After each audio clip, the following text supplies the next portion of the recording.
आवाज आ रही है? Yes sir. यस सर, आ रही है आवाज आपकी। अच्छा, तो कैसे हो भाई? कैसे क्या पढ़ाई चली है?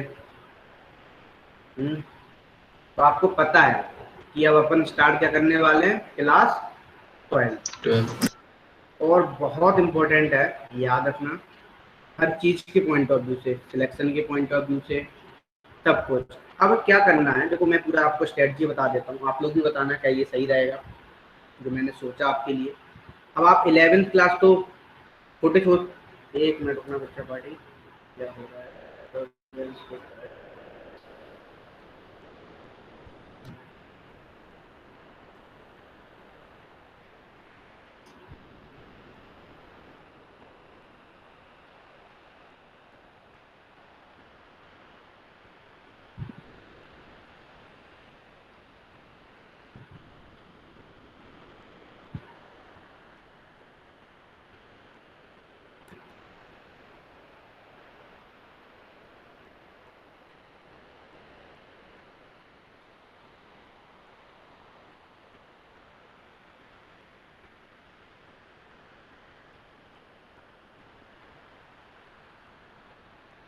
हाँ, तो आप लोगों ने क्लास 10th 12th 11th पढ़ी अभी, है ना? आपने पूरा ऑर्गेनिक कर लिया क्लास 11th का अच्छे से, है ना? आपने इनऑर्गेनिक अच्छे से कर लिया और फिजिकल अच्छे से कर लिया। अब देखो मैं कुछ चैप्टर्स बोल रहा हूँ, उनको ध्यान रखना। आवाज आ रही है ना सभी को? Hello, yes sir. है ना? यस सर, आ रही है। उन चैप्टर्स को ध्यान रखना जिससे आपकी 12th भी अच्छी हो सके, ठीक है ना? तो इनऑर्गेनिक और फिजिकल ये आपने अच्छे से पढ़ा हुआ है सब, है ना? जो नहीं पढ़ा है, किसी में प्रॉब्लम है तो मैं हूँ, टेंशन नहीं लेने का। इनऑर्गेनिक में आप सबसे पहले तो केमिकल बॉन्डिंग बहुत अच्छे से कर लेना, बहुत अच्छे से, ठीक है? इसको पढ़ते रहना, क्योंकि जब हम पी ब्लॉक पढ़ेंगे, है ना, तो वहाँ पे केमिकल बॉन्डिंग का यूज होगा, और ऑर्गेनिक में भी यूज होते ही रहता है केमिकल बॉन्डिंग का। फिजिकल में आप मोल कॉन्सेप्ट जो यूज होगा यहाँ पे स्पेशली, और दूसरा कॉन्सेप्ट जो यूज होगा दूसरा वाला, वो होगा आपका रेडॉक्स रिएक्शन, ठीक है? तो इसको अच्छे से कर लेना, और मैं भी रिवीजन करा दूंगा, जब मैं आएगा तो मैं रेडॉक्स रिएक्शन का रिवीजन करा दूंगा जब इलेक्ट्रोकेमिस्ट्री पढ़ेंगे। ऑर्गेनिक में आपको जीओसी अच्छे से आना चाहिए, वो इम्पोर्टेंट है, ठीक है? इस तरीके से आपको करना है, ठीक है ना? इस तरीके से आपको करना है, ठीक है बच्चा पार्टी? क्लियर हो इतना? अब मैंने क्या सोचा है, जो टेस्ट है आपका, जो टेस्ट होगा, मैं ये सोच रहा हूँ, यदि अच्छा लगे, मैंने पहले भी कुछ बच्चों से डिस्कस किया हुआ था कि आप 11th क्लास का रिवीजन करने का टाइम मिलेगा नहीं आप लोगों को, मुझे पता है आप बिजी रहोगे बहुत ज़्यादा पूरे साल, अभी तो जोश होगा बहुत सारे बच्चों में, तो सोच रहे हो कि 11th का रिवीजन कर लेंगे। तो आप क्या करेंगे, 11th का मैं सोच रहा हूँ एक एक चैप्टर हर एग्जाम में डालता चला जाए, उससे क्या हो जाएगा, आपका 11th का रिवीजन होता चला जाएगा, और 12th क्या होती जाएगी आपकी, 12th भी चलती जाएगी, 11th भी रिवाइज हो जाएगा और 12th भी रिवाइज हो जाएगा, 12th भी होता चला जाएगा। बताओ ये सही रहेगा या नहीं रहेगा? Yes sir. है ना? सर, ये सोचा है। हाँ बोलो बेटा कृष्णा। सर ये सिर्फ केमिस्ट्री में ही रहेगा या हर सब्जेक्ट? मैं अपना केमिस्ट्री का बोल रहा हूँ, आप फिजिक्स वाले सर से फिजिक्स का डिस्कस करेंगे, बायोलॉजी वाले सर से बायोलॉजी, है ना, उनसे डिस्कस करेंगे। सर मतलब उस सर ने ऐसा कुछ बताया नहीं ना, इसीलिए पूछ रहा। हाँ, तो आप मेरे है ये, मैं केमिस्ट्री में ऐसा रखूँगा, ठीक है? क्योंकि मुझे चाहिए, मतलब फोड़ के आना आपको पेपर, कोई भी आ जाए फोड़ के आना, ठीक है? तो अब अपन क्लास 12 का जो चैप्टर स्टार्ट करेंगे, सबसे पहले तो गहरी गहरी सांस ले लो, बिल्कुल अच्छा से स्टार्ट करेंगे, ठीक है? और अब हम देखेंगे, सबसे पहला चैप्टर देखेंगे सॉलिड स्टेट। कौन सा चैप्टर देखेंगे? Solid state. अच्छा, आप लोगों को जैसे पता है, सिंपल सी बात बताएं, तीन ही स्टेट होती हैं, यदि चेंज इन स्टेट देखते तो तीन ही होती हैं आपकी, कौन कौन सी? सॉलिड, लिक्विड और गैस, है ना? अच्छा, अब आपको पता है कि हमने गैसियस स्टेट बहुत अच्छे से पढ़ा हुआ है ना? आपने लिक्विड आप पढ़ते हो कहाँ, फिजिक्स में बहुत अच्छे से पढ़ते हो, है ना? अब वहाँ पे बर्नौली प्रिंसिपल ये सब बहुत अच्छे से पढ़ते हो, लिक्विड का फ्लो पढ़ते हो। अब हम देखेंगे 12th में केमिस्ट्री में सॉलिड स्टेट, ठीक है ना, इसका। तो जैसा कि आपको पता है सॉलिड स्टेट के बारे में, यदि हम बात करें कुछ करेक्टरिस्टिक्स की बात करते हैं, करेक्टरिस्टिक्स, ठीक है ना? तो कौन कौन से हैं? जैसे पहला मैं बोलूँ, यहाँ पे क्या होता है, फोर्स ऑफ अट्रैक्शन जो होता है बहुत कैसा होता है, स्ट्रॉन्ग होता है, strong force of attraction. Atoms के बीच में क्या होता है? स्ट्रॉन्ग फोर्स ऑफ अट्रैक्शन होता है, जिसकी वजह से वो कैसे होते हैं? Tightly, atoms are tightly held, मतलब बहुत ही स्ट्रॉन्ग, मतलब कैसे होते हैं? रिजिड नेचर के हो जाते हैं due to strong force of attraction. Atoms are tightly held, है ना, मतलब वो कैसे हो जाएंगे? रिजिड नेचर के हो जाएंगे। आई होप आपको क्लियर होगा। यहाँ पे आपसे पूछा जाता है, ये बोर्ड में क्वेश्चन पूछा जाएगा, जब आप पढ़ोगे तो वहां पे रिजिड नेचर पूछा जाता है कि सॉलिड्स आर रिजिड, व्हाई? तो आपसे आप बोलोगे due to strong force of attraction. ठीक है, कितना क्लियर? अच्छा, अभी हम बेसिक्स में ही चल रहे हैं, है ना। अब हम बात करें, दूसरी बात करते हैं। सॉलिड स्टेट की हमने बात की पहले, अब दूसरा इसका क्या है? कोई बताएगा मुझे इसकी प्रॉपर्टीज के बारे में, दूसरा कैरेक्टरिस्टिक्स के बारे में? इसका क्या हुआ? Definite shape definite shape and volume. Volume, very good, है ना। दोनों ही क्या होते हैं? डेफिनेट होते हैं, है ना। आप जैसे मान लो एक कप लोगे, तब आप उसमें यदि मान लो आपने किसी भी शेप का देख लो, आप डस्टर देख लो या आपने टेबल देखा हुआ, डेफिनेट शेप है ना उसका, डेफिनेट वॉल्यूम है। अच्छा, वॉल्यूम किसे बोलते हैं? कोई बच्चा बताए वॉल्यूम किसे बोलते हैं? एनीबॉडी? जो वॉल्यूम होता है उसे क्या बोलते हैं? क्या डेफिनेशन? Space occupied by. हाँ, वेरी गुड। जितना स्पेस कवर करेगा उसी को क्या बोलते हैं? वॉल्यूम बोलते हैं। जैसे आप हो, आपने जो स्पेस कवर कर रखा वो क्या है? वॉल्यूम ही तो है ना। इतना के लिए अच्छा। अब तीसरी बात आती है यहाँ पे, इसकी यदि कंप्रेसिबिलिटी की बात करें, है ना, तो कंप्रेसिबिलिटी क्या होती है? निग्लिजिबल होती है। अच्छा, अजी बात करें सबसे अच्छा कंप्रेसिबल कौन होगा बताओ? सॉलिड, लिक्विड, गैस में से? गैस। यस। अच्छा, एक बात और बताओ मुझे, आपने एंट्रोपी पढ़ी है ना? आपने एंट्रोपी पढ़ी है, तो एंट्रोपी क्या होती है? कोई बच्चा बताएगा मुझे? रैंडमनेस। रैंडमनेस मतलब इर्रेगुलरिटी। तो जितनी ज्यादा इर्रेगुलरिटी होगी उतनी ज्यादा क्या होगी? गैसेस। एंट्रोपी होगी। तो अब आपसे पूछा सॉलिड, लिक्विड और गैस में किसकी एंट्रोपी ज्यादा होती है? गैस। Gas, very good. तो एंट्रोपी किसकी ज्यादा होगी? गैस की एंट्रोपी ज्यादा होगी। अच्छा, एक बात बताओ, मैं एक सिंपल शब्दों में समझाऊं तुम्हें। तो सॉलिड हम ऐसा बोल सकते हैं, सॉलिड के पार्टिकल बहुत संस्कारी होते हैं। पापा ने बोला, टीचर ने बोला बेटा बैठो, बेटा बैठ गया। लिक्विड के कैसे होते हैं? कम संस्कारी, पापा नहीं कोई बात नहीं मैं यहाँ बैठा हूँ। और गैस के पार्टिकल्स कैसे होंगे? इन जनरल आवारा, there are no force of attraction between them. समझते हो? जिनको कुछ लेना देना नहीं है, तो आवारा। तो गैस के पार्टिकल आप इस तरीके से समझ सकते हो, आवारा है, उनमें कोई फोर्स ऑफ अट्रैक्शन नहीं है। तो देखो, एंट्रोपी मतलब रैंडमनेस, तो याद रखना यहाँ पे गैस की एंट्रोपी ज्यादा होगी। अच्छा, एक बात बताओ, जैसे अभी आप रूम में हो, रूम में आपकी बुक्स लगी हुई है सिस्टमेटिकली, एंट्रोपी कम है या ज्यादा है? यदि हम अभी सर ज्यादा। कम है सर। कम है। अच्छा, जब आप पढ़ते हो बेड पे और आपके चारों तरफ बुक्स पड़ी हैं, तब बताओ एंट्रोपी क्या होगी? ज्यादा। ठीक है ना, क्योंकि रैंडमनेस बढ़ गई। क्यों? आपने बुक्स यहाँ भी पढ़ी है, वहां भी पढ़ी है, वहाँ जितनी ज्यादा इरेगुलरिटी होगी उतनी ही ज्यादा एंट्रोपी होगी। ठीक है, अब देखो, अब हम जनरली जो सॉलिड स्टेट देखते हैं वो 4 टाइप के देखते हैं, है ना। हम अभी जो कुछ लोग पढ़ाते हैं एमोर्फस और क्रिस्टलाइन पहले पढ़ाते हैं, मैं पहले सॉलिड स्टेट के टाइप्स बता देता हूँ, चारों टाइप्स ऑफ सॉलिड। इसकी बात कर रहा हूँ मैं, टाइप्स ऑफ सॉलिड।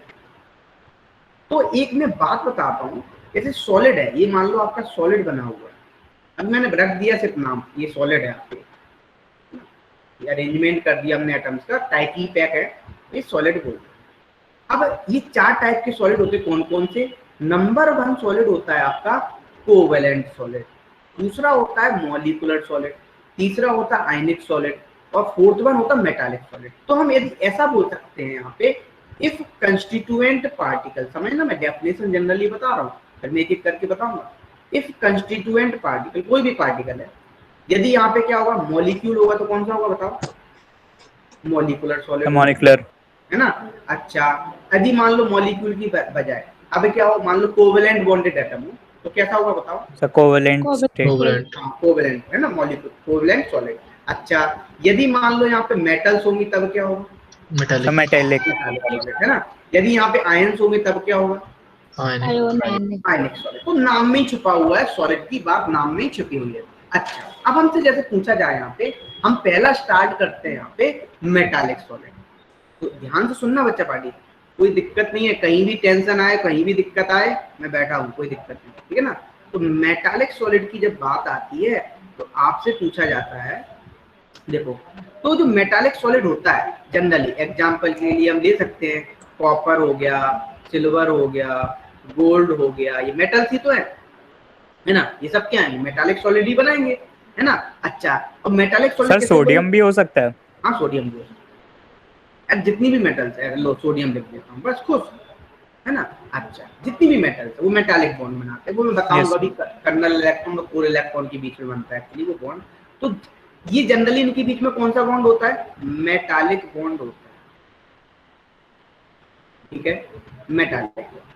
अच्छा, अब देखो मेटालिक बॉन्ड होता है जनरली, अब हम बोल रहे हैं यहाँ पे जो मेटालिक बॉन्ड होता है जनरली उसे क्या बोलते हैं, उसे हम बोलते हैं स्ट्रॉन्ग, ये भी एक इलेक्ट्रोस्टैटिक फोर्स ऑफ अट्रैक्शन है, स्ट्रॉन्ग इलेक्ट्रोस्टैटिक।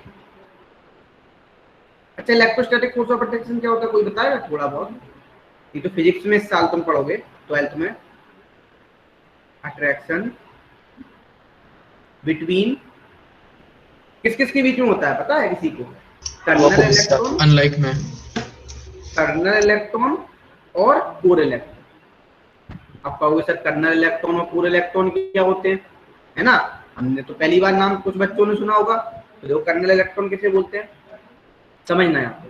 जो सोडियम है, जैसे सोडियम का हमने इलेक्ट्रॉनिक कॉन्फ़िगरेशन किया तो क्या होता है इसका बताओ, एटॉमिक नंबर 11। तो 1s2 2s2 2p6 3s1। अच्छा, तो ये बैलेंस इलेक्ट्रॉन है, क्या है, बैलेंस सेल। ये जो 3s1 है क्या है, बैलेंस सेल है। जब ये बैलेंस सेल है तो आपसे सिंपली जो बैलेंस सेल में जो इलेक्ट्रॉन होते हैं वही क्या होते हैं, कोर इलेक्ट्रॉन होते हैं। क्या होते हैं, कोर इलेक्ट्रॉन। समझते जाना अच्छे से, ठीक है ना। अब जैसे अब ये क्या करेगा, जैसे सोडियम है, सोडियम ने एक इलेक्ट्रॉन का क्या कर दिया, लॉस कर दिया। तो जिसको लिखना हो तो मुझे बताते जाना कि लिख रहे हो तो मैं रुक जाऊंगा वहां पे आराम से, ठीक है। अच्छा, तो इसको क्या बोल रहे हैं हम बताओ, कि ये तो हो गया आपका कोर इलेक्ट्रॉन, ठीक है, और ये कौन सा हो जाएगा, कर्नल इलेक्ट्रॉन।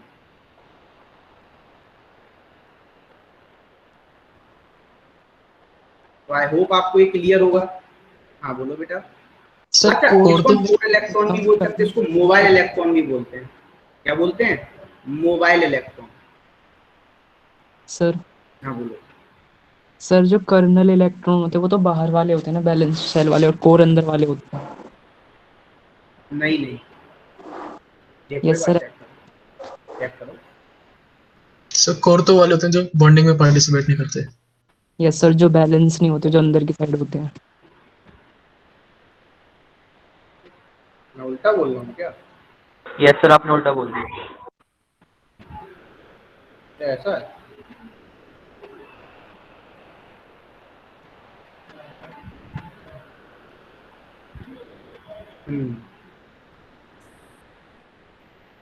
सॉरी उल्टा बोल गया हमने ना। ये आपके होते हैं कौन से, कर्नल इलेक्ट्रॉन, ठीक है, तो सही कर लेना, ठीक है।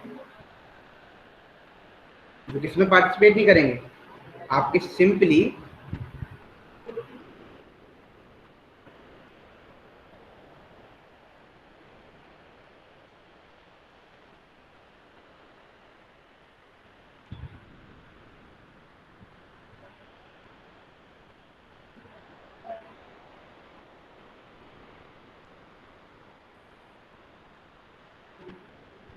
है ना, ये किससे टाइटली बाउंड होते हैं, न्यूक्लियस से टाइटली कर लेना, उसको सही कर लेना, ठीक है ना। इन जनरल आप सही कर लेना, इसको उल्टा कर लो, सही है।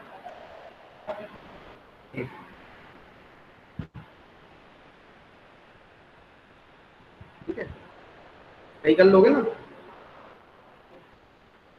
तो यस सर। मैं उल्टा बोल गया हूँ, रिवर्स बोल गया हूँ, ठीक है ना, तो उस चीज को ध्यान रखना थोड़ा सा, ठीक है।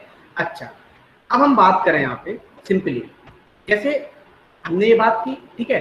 अब हम जैसे बोल रहे हैं, जैसे मान लो इलेक्ट्रॉन बनाए, कैसे सॉलिड कैसे बनाए, जैसे Na+ है आपका इलेक्ट्रॉन है, इसने इलेक्ट्रॉन दिया है ना, ऐसे Na+ दिया, ऐसे इलेक्ट्रॉन, ठीक है ना, इस तरीके से तो होंगे अरेंजमेंट। तो इनके बीच में कौन सा फोर्स ऑफ अट्रैक्शन लग रहा है, मेटालिक वाला। कौन सा, मेटालिक बॉन्ड बन रहा है, और सिंपली किस किस के बीच में, कर्नल इलेक्ट्रॉन और कोर इलेक्ट्रॉन के बीच, ठीक है। इतना क्लियर। एक बात ध्यान रखना है यहाँ पे, सबसे इंपॉर्टेंट बात, जितने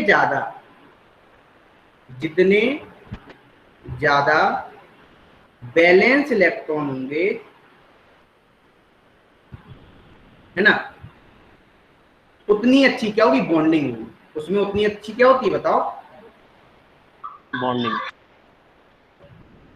क्योंकि फोर्स ऑफ अट्रैक्शन क्या होगा, इलेक्ट्रोस्टैटिक फोर्स ऑफ अट्रैक्शन उतनी अच्छा होगा, उतनी अच्छी बॉन्डिंग होगी, मतलब बॉन्डिंग स्ट्रांग होगी। तो आई होप आपको यहाँ पे क्लियर होगा। Yes sir. ठीक है, अच्छा अब देखो, अब हम बात कर रहे हैं यहाँ पे सिंपली किसकी, दूसरे आयनिक सॉलिड की। जो पिछली स्लाइड दिखा दो तब पहले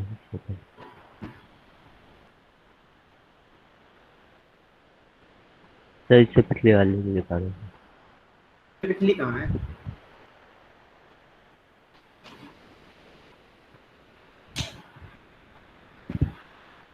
इससे सर पिछली भी इससे है, पहले वाली सर, ये है। फर्स्ट वाली। लो, बोलो बेटा। सर कर्नल और कोर इलेक्ट्रॉन एक बार बता दीजिए। अभी हाल बताया ना, कोर इलेक्ट्रॉन उसे बोलेंगे सर वैलेंस इलेक्ट्रॉन वाले, वैलेंस शेल वाले कर्नल होते हैं। नहीं, वैलेंस शेल वाले करना उल्टा है। कोर इलेक्ट्रॉन जो होते हैं, जो न्यूक्लियस के पास होते हैं, एक्चुअली स्ट्रॉन्ग फोर्स होता है उनके लिए, उसे हम कोर इलेक्ट्रॉन बोलते हैं, ठीक है, ऐसे समझ सकते हो, जो पार्टिसिपेट नहीं कर रहे हैं बॉन्डिंग में, है ना, केमिकल बॉन्डिंग में क्या नहीं करेंगे, पार्टिसिपेट नहीं करेंगे, उन्हें क्या बोले, कोर इलेक्ट्रॉन बोलेंगे, ठीक है, क्योंकि वो क्या होते हैं, टाइटली बॉन्ड होते हैं, किससे, न्यूक्लियस से, ठीक है ना, इसीलिए वो क्या नहीं कर पाते, पार्टिसिपेट नहीं कर पाते, ठीक है। Yes sir.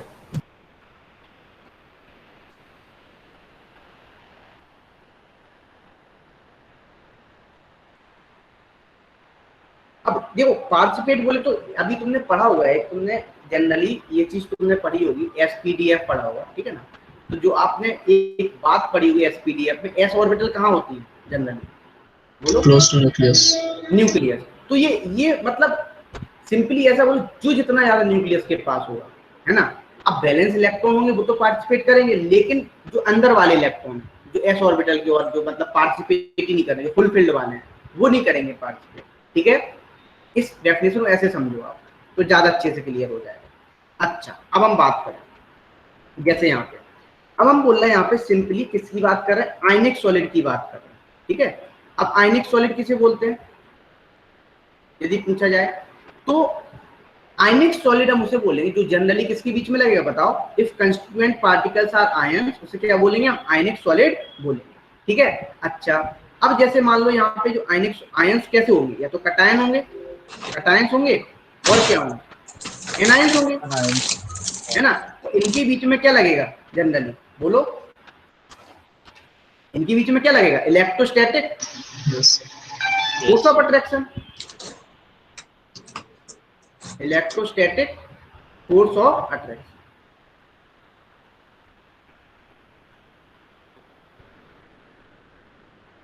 ठीक है, इतना clear.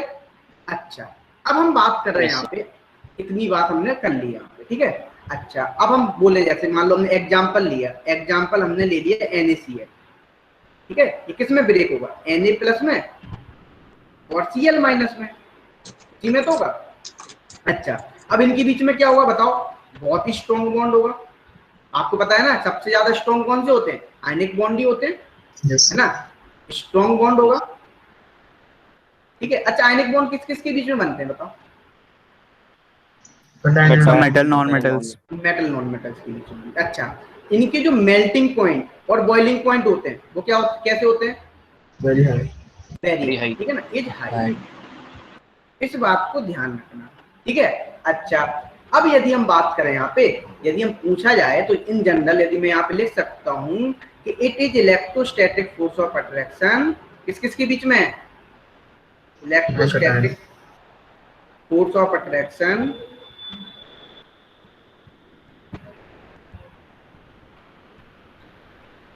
between cation and anion, ठीक है, इतना क्लियर? अच्छा, अब हम बात करें यहाँ पे कैटायन और एनायन की हमने बात की, तो क्या बोलेंगे अब हम इसको सिंपली, कितना क्लियर? तो इनके बीच में क्या होगा, आयनिक सॉलिड बनेगा। जैसे आप आयनिक सॉलिड ऐसे समझ सकते हो, हमने Na+ लिया और Cl minus, Na+, Cl minus, Na+, ठीक है। अच्छा, यहाँ पे क्या होगा, Cl minus, Na+, Cl minus, इस तरीके से क्या बनाते जाते हैं आयंस इसमें प्रेजेंट, ठीक है। अच्छा, अब तीसरा सॉलिड क्या है आपका, हम ले रहे हैं कोवेलेंट सॉलिड। जो कोवेलेंट सॉलिड, पता जी बताओ कोवेलेंट बॉन्ड किसे बोलते हैं सिंपली, पहले मैं ये बताओ, कोई बच्चा बताए। शेयरिंग ऑफ इलेक्ट्रॉन जब होती है। अच्छा, शेयरिंग कैसी, म्यूचुअल शेयरिंग हो, कोवेलेंट बॉन्ड कब Yes, yes. बनता है, म्यूचुअल शेयरिंग की वजह से बनता है। जब म्यूचुअल शेयरिंग ऑफ इलेक्ट्रॉन की वजह से बनता है उसे क्या बोलते हैं, है ना, उसे हम बोलते हैं सिंपली कोवेलेंट बॉन्ड, ठीक है। अच्छा, अब हम बात कर रहे हैं यहाँ पे कोवेलेंट बॉन्ड की हम बात करते हैं, तो जो कोवेलेंट सॉलिड होंगे इनके जनरल 3 एग्जांपल इन जनरल होते हैं, कौन कौन से बताओ, कोई बता सकता है? ग्रेफाइट, डायमंड, डायमंड, क्वार्ट्ज, और कौन सा होता है? Quartz, sir फुलरेंस। फुलरेंस बोलो, बकमिस्टर, हाँ फुलरेंस, ठीक है ना। अच्छा, अब आपको पता है जो ग्रेफाइट होता है ये कैसा होता है, good conductor of electricity, heat and good conductor of heat and electricity, दोनों ही लिख देता हूँ लोग, ऑफ हीट एंड इलेक्ट्रिसिटी। क्यों होता है बताओ, कोई बच्चा बता सकता है? sp2 हाइब्रिडाइज होता है सर ये। sp2 हाइब्रिडाइज होता है, वेरी गुड, है ना। इसमें या मैं ऐसे बोल सकता हूँ फ्री कि इलेक्ट्रॉन्स होते हैं। हाँ बिल्कुल, क्या होते हैं, फ्री इलेक्ट्रॉन्स होते हैं, पता है एक्चुअली वो फ्री इलेक्ट्रॉन जो होते हैं वो पाई बॉन्ड भी होता है उसमें प्रेजेंट, और जो पाई बॉन्ड जैसे हम थोड़ी सी एनर्जी देते हैं तो वो पाई बॉन्ड क्या हो जाता है, आपको पता है पाई बॉन्ड कैसे होते हैं, वीक होते हैं, है ना। और थोड़ी सी एनर्जी देने पे जब वो ब्रेक हो जाएंगे तो क्या हो जाएगा, इलेक्ट्रॉन्स के फॉर्म में आ जाएंगे, तो उसके पास क्या मिल जाएंगे, फ्री इलेक्ट्रॉन्स मिल जाएंगे।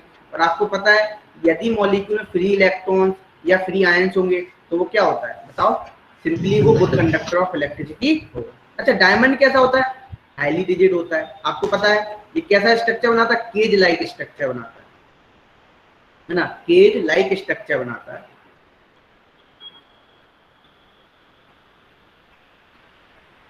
ठीक है, बना, ठीक है। अच्छा, अब फुल्लीन भी आपने बहुत अच्छे से पढ़ा है, आपने पढ़ा होगा, मैंने आपको पढ़ाया था पी ब्लॉक में, भी याद हो, कार्बन फैमिली में, तो हमने फुल्लीन्स भी बताई थी, वहां पे C60 C48 होता है ना। इसको किसने डिस्कवर किया था, इसको डिस्कवर किया था बकमिस्टर फुल्लीन ने, है ना, उन्हीं के नाम पे रखा गया है। और ये कैसा स्ट्रक्चर होता है बोलो, फुटबॉल लाइक या soccer ball, football like structure होता है या सॉकर बॉल टाइप स्ट्रक्चर होता है, ठीक है। अच्छा, यहाँ पे एक बात ध्यान रखना, जो फुल्लीन होते हैं ये जनरली ये भी बहुत ही स्ट्रॉन्ग होते हैं, ये ऐसा नहीं है कि इसमें तुम सोचो कि इस तरीके से नहीं, यहाँ पे C60 में भी एडजस्ट करता है, C48 में भी एडजस्ट करता है, इस तरीके से एडजस्ट करता है, ठीक है। अच्छा, ये तो बात हो गई। अच्छा, आपसे पूछा जाए डायमंड रिजिड क्यों होता है, अच्छा डायमंड कैसा होता है, good conductor of heat and electricity होता है, नो सर, सर केवल हीट। हीट होता है, वेरी गुड। क्योंकि देखो कैसे होता है, देखो यदि आप स्ट्रक्चर बनाओगे, यदि मान लो इस तरीके से आपने स्ट्रक्चर बनाया तो क्या होता है यहाँ पे, सिंपली आप समझ सकते हो, एक जगह से आप हीट दोगे तो क्या चलता चला जाए, देखो इस तरीके से होता चला जाए, ठीक है ना, हीट पास होती चली जाएगी। तो ये गुड कंडक्टर ऑफ हीट होता है, इलेक्ट्रिसिटी नहीं होता है, याद रखना, ठीक है। अब हमसे पूछा जा रहा है नेक्स्ट वन, जो अगला है, अब हम बात करते डायमंड में वो क्या लिखा है, कोर लाइक स्ट्रक्चर, कौन सा, वो CORE है कोर। वो दिए cage like structure, spelling CAG, spelling देख लेना, केज की पिंजड़े टाइप के, समझते हो। यस पहले बताओ यहाँ तक किसी को कोई डाउट तो बताओ, नो सर। चलो आगे बढ़ो। तो लास्ट स्लाइड दिखा देना सर, इससे पूछिए।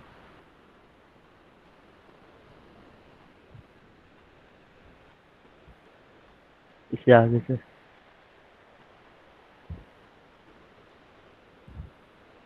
यस,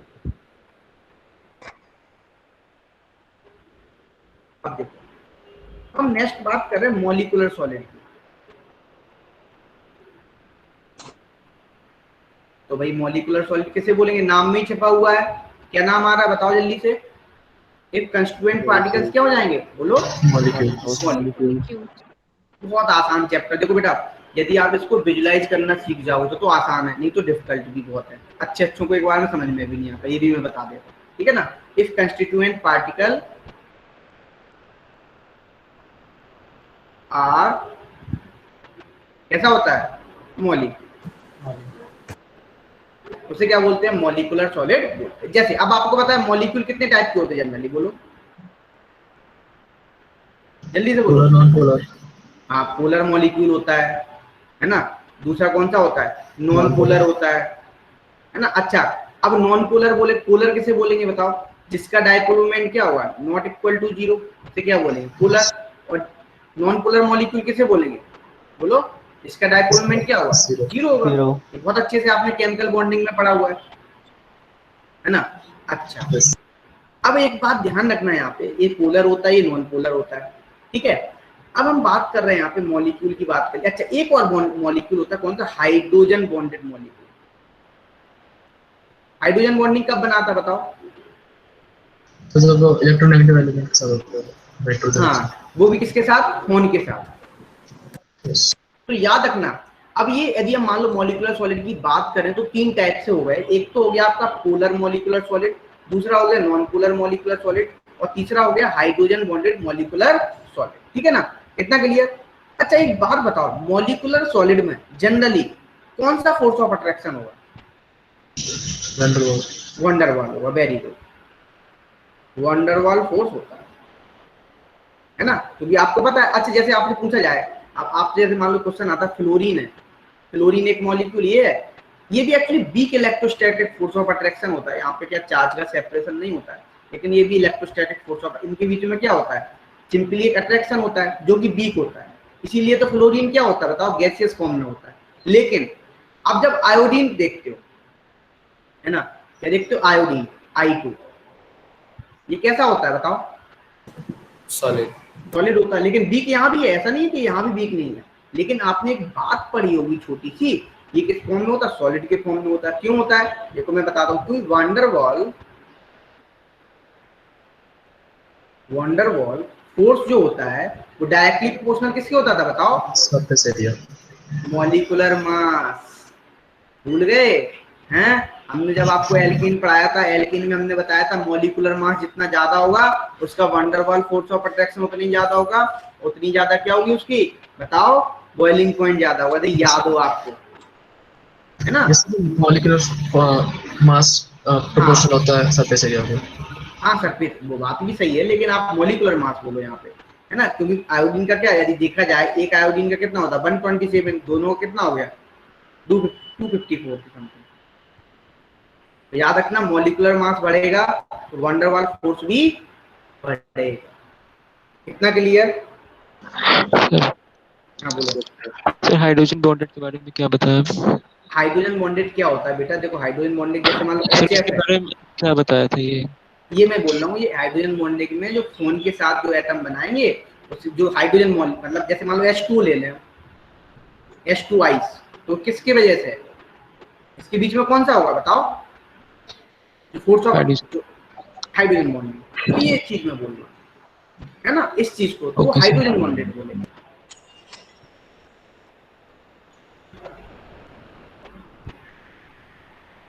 इतना क्लियर। तो बताओ मुझे यहाँ पर सर ये van der Waals force directly proportional to molecular mass कैसे होता है, मोलर मास या मॉलिक्यूलर मास लिख लो यार, मैंने बताया था यदि याद हो तुम्हें, ऑर्गेनिक में याद है एल्किन पढ़ा रहा था, एल्किन में मैंने तुम्हें बॉइलिंग पॉइंट का ऑर्डर निकालना बताया था, बोलो याद है।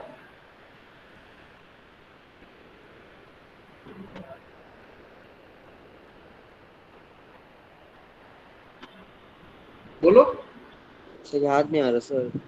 तो अब मैं बता रहा हूँ ना, मोलर मास के डायरेक्टली प्रोपोर्शनल होता है वो, फैक्ट याद रखना।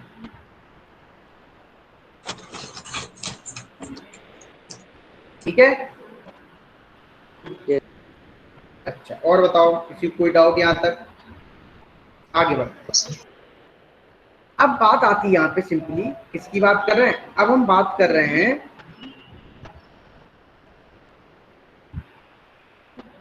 देखो, अब हम बात कर रहे हैं यहाँ पे सिंपली किसकी, समझो यहाँ पे अब हम बात कर रहे हैं सॉलिड स्टेट के दो टाइप्स, कौन कौन सी, एक आपने तो अभी आपने सिंपली आपने नाम सुने, आयनिक सॉलिड बोला, मॉलिक्यूलर सॉलिड बोला, आपने इन सब की बात कर ली, ठीक है ना। लेकिन अब जो बात आती है सिंपली वो क्या आती है, सॉलिड स्टेट में जब आती है तो देखो कि दो टाइप के होते हैं सॉलिड स्टेट, कौन कौन से दो टाइप होते हैं इसमें सिंपली देखो, जब आप देख लीजिए एक होता है एमोर्फस सॉलिड, क्या होता है एमोर्फस, मैं यहाँ पे एमोर्फस यहाँ पे नहीं लिख रहा हूँ क्योंकि मैं इस तरफ लिखूंगा एमोर्फस, ठीक है ना। एक होता है एमोर्फस सॉलिड और दूसरा होता है क्रिस्टलाइन सॉलिड। तो यदि हम एमोर्फस सॉलिड की बात करें, क्रिस्टलाइन सॉलिड की बात करें, तो देखो किससे बोलेंगे हम क्रिस्टलाइन सॉलिड, जो क्रिस्टलाइन सॉलिड होते हैं उन्हें हम ये किससे बोलते हैं, जब आप रेगुलर अरेंजमेंट ऑफ एटम्स करते हैं, कैसा करते हैं, रेगुलर अरेंजमेंट ऑफ एटम्स करेंगे उसे क्या बोलते हैं, क्रिस्टलाइन सॉलिड बोलते हैं। देखो यहाँ पे कैसा कर दिया, रेगुलर अरेंजमेंट कर दिया, तो उसे क्या बोल रहे हैं अपन, क्रिस्टलाइन सॉलिड। इतना ध्यान रखोगे, क्लियर, किसे बोल रहे हैं, रेगुलर, लिख देता हूं मैं यहाँ पे, रेगुलर अरेंजमेंट ऑफ एटम्स, सही क्या बोलते हैं, बोलो क्या बोलेंगे, क्रिस्टलाइन सॉलिड। कैसे बोलेंगे, एमोर्फस सॉलिड उसे बोलते हैं जब इरेगुलर अरेंजमेंट हो, कैसा हो, इरेगुलर अरेंजमेंट। देख सकते हो आप ये कैसा है यहाँ पे अरेंजमेंट, देखो इरेगुलर अरेंजमेंट ऑफ एटम्स, उसे क्या बोलेंगे हम, एमोर्फस सॉलिड, ठीक है। अच्छा एक बात बताओ, यहाँ पे यदि मैं बात करूं ये कैसे, इसको एक तरीके से और डेफिनेशन, तो मैंने पहली बोली डेफिनेशन, दूसरी की बात करते हैं, ये कैसे होते हैं, एटम्स आर अरेंज्ड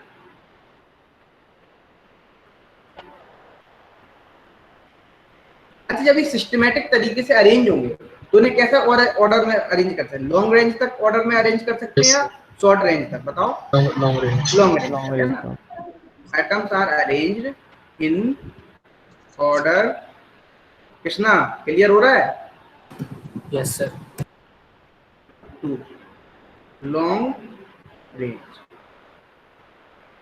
ठीक है। अच्छा जैसे इस तरीके से समझो,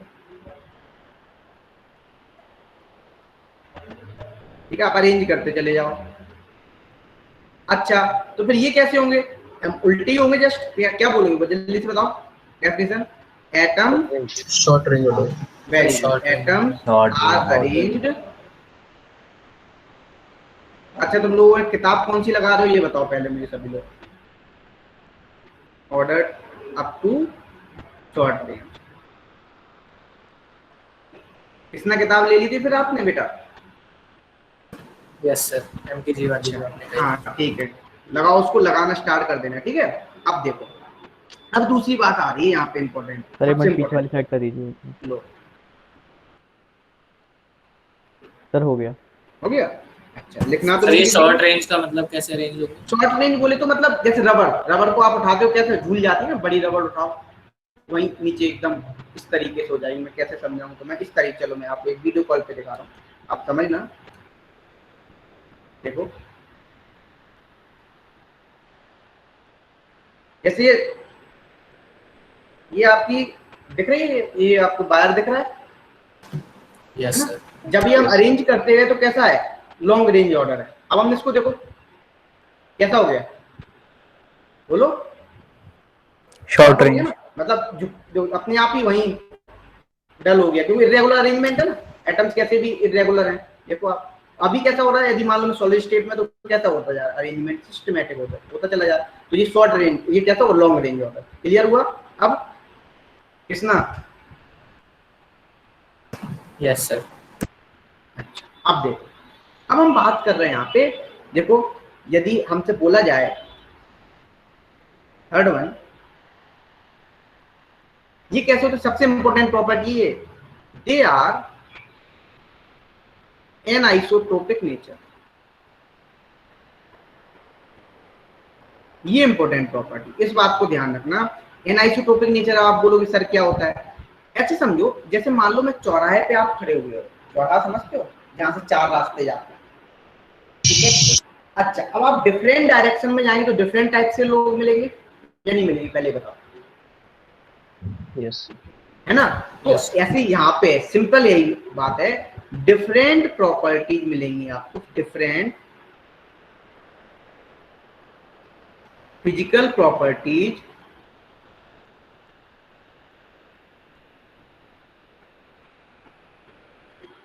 इन डिफरेंट डायरेक्शन।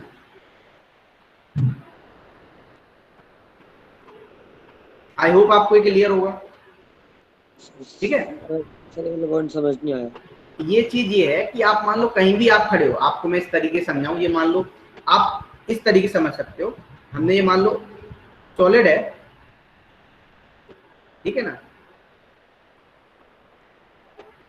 तो हम किसी भी डायरेक्शन में जब जा रहे हैं तो प्रॉपर्टीज क्या मिल रही है आपको, डिफरेंट मिल रही। मान लो मैं इस डायरेक्शन में गया, मैं कलर चेंज कर लेता हूँ जिससे आपको क्लियर हो जाए अच्छे से। जैसे मान लो मैं इस डायरेक्शन में जाऊं तो प्रॉपर्टीज अलग मिल रही है, इस डायरेक्शन में जाऊं तो प्रॉपर्टीज अलग मिल रही है ना, इस डायरेक्शन में जाऊं तो प्रॉपर्टीज क्या मिल रही है, अलग मिल रही है। डिफरेंट डायरेक्शन में जाने पे डिफरेंट फिजिकल प्रॉपर्टीज मिलेंगी, उनको हम क्या बोलते हैं, एनाइसोट्रोपिक नेचर बोलते हैं, ठीक है। अच्छा, अब देखो यहाँ पे क्या होगा, यदि हम बात करें एमॉर्फस में, है ना, एमॉर्फस में हम बात करते हैं सिंपली, यहाँ पे ये कैसे होते, they are isotropic in nature. Isotropic मतलब समझ, आइसो मतलब क्या होता है, बोलो, सेम, सेम, है ना, मतलब क्या होगी, फिजिकल प्रॉपर्टीज क्या होंगी, सिंपली सेम होंगी, है ना, same physical properties in all direction.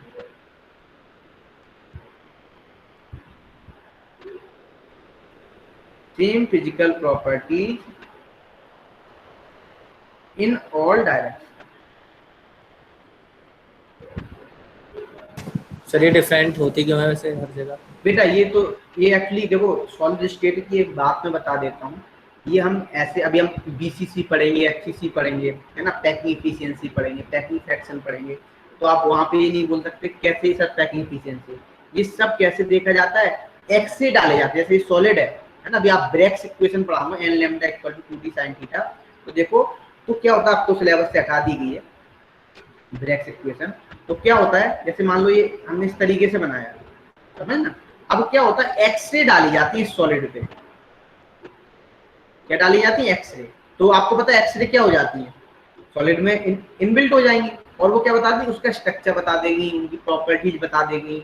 आप किसी भी सॉलिड का पता है, मान लो आप, अब हमें कैसे पता है NaCl सॉलिड होता है जो किस टाइप का सॉलिड है ना, FCC पैकिंग है या SCC पैकिंग है या BCC पैकिंग है, ये सब कैसे पता चलता है हमें, ये हमें पता चलता है ब्रेक्स इक्वेशन के थ्रू।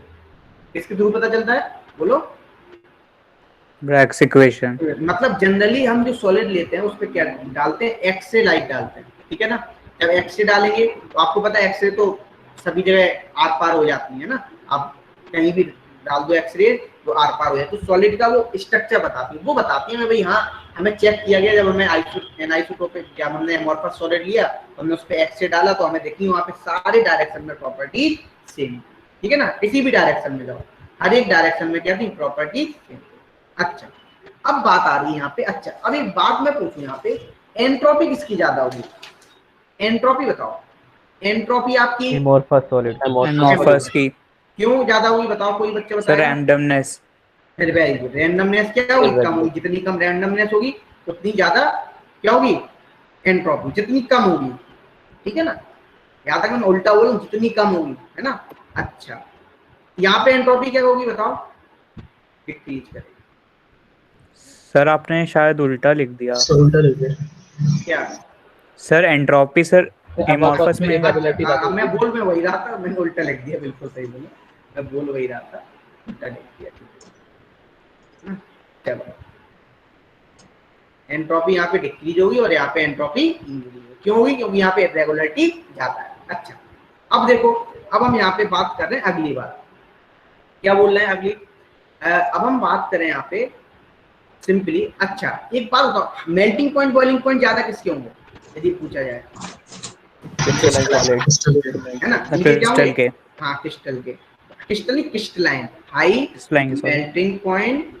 अच्छे से पढ़ना बेटा, बहुत अच्छा चैप्टर, मजेदार चैप्टर, अभी तो बस बेसिक चल रहा है। High melting point and boiling point, इसमें क्या होगा बताओ, इसका क्या होगा, इसके comparison sir low melting and low boiling. Low melting point and boiling, इतना क्लियर? अच्छा, तो जो मैं डिफरेंसेस भी बताता जा रहा हूँ, है ना।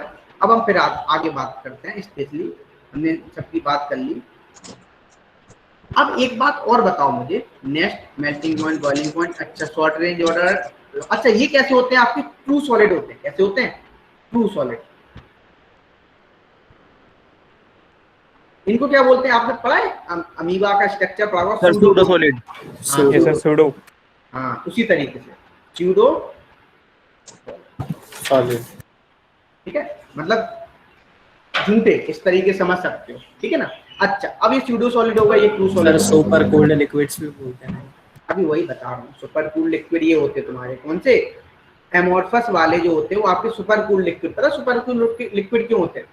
जैसे हम सुपर कूल लिक्विड की बात करें, इनके जैसे आपने एक चीज देखी, आपने घरों में शीशे देखे? शीशे देखे खिड़कियों के पास Yes, sir. शीशे लगे, तो वो नीचे क्या हो जाते हैं?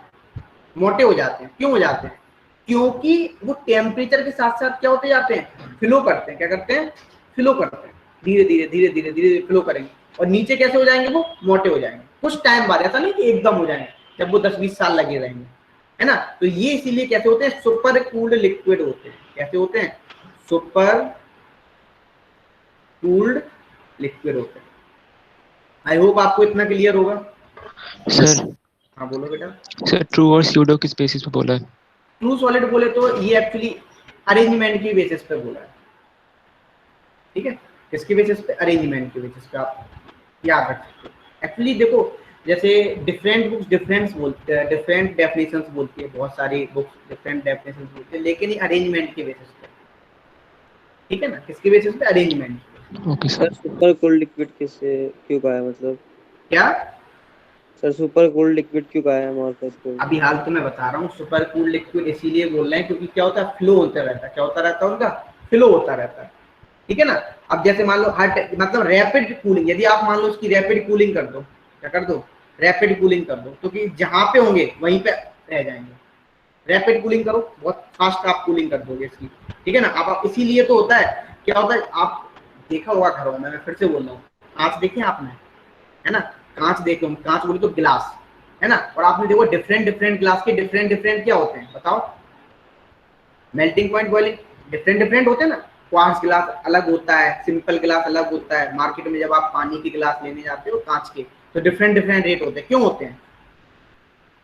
है ना। तो एक बात ध्यान रखना, सुपर कूल लिक्विड का मतलब यही है, आप धीरे धीरे क्या होगा, टेम्परेचर के साथ साथ क्या होने लगता है? फ्लो होने लगता है, ठीक है ना। अब बहुत टाइम बाद, जैसे बहुत 20 साल 30 साल हो गए, किसी घर में खिड़की लगे हुए, है ना, तो क्या होगा? वो धीरे धीरे धीरे नीचे आपका मोटाई हो जाएगी कांच पे, ऊपर क्या है? पतला हो जाएगा कांच। तो आप इस तरीके से देख सकते, कांच बोले तो गिलास, गिलास की बात कर रहा हूँ, ठीक है, आप देख सकते हो। अब हम बात कर रहे हैं यहाँ पे कुछ और डेफिनेशन की बात कर, ठीक है।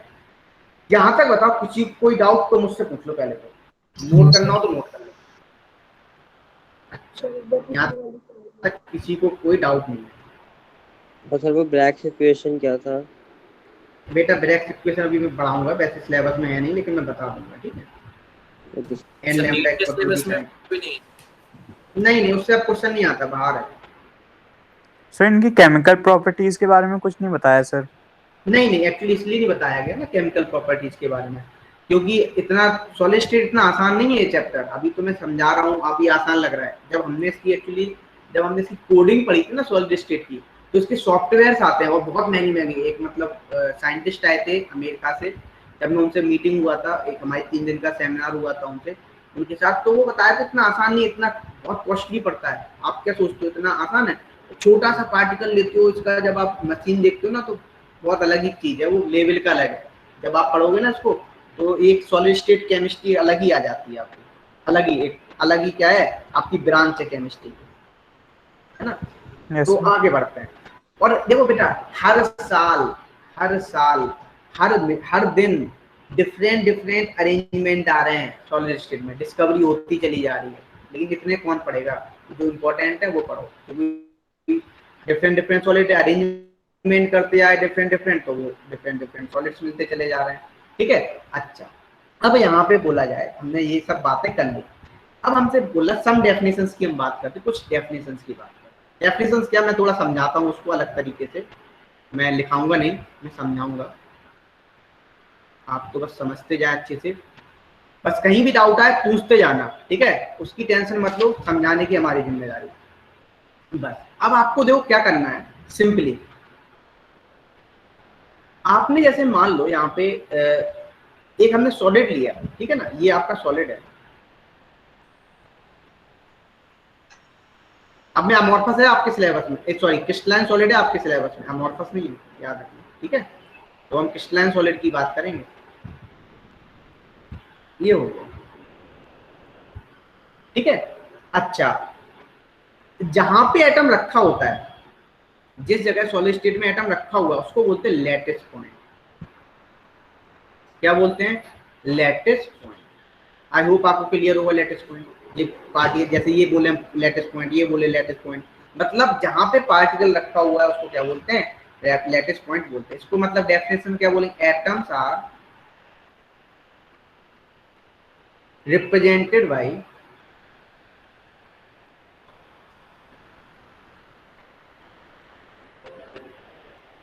Point in space.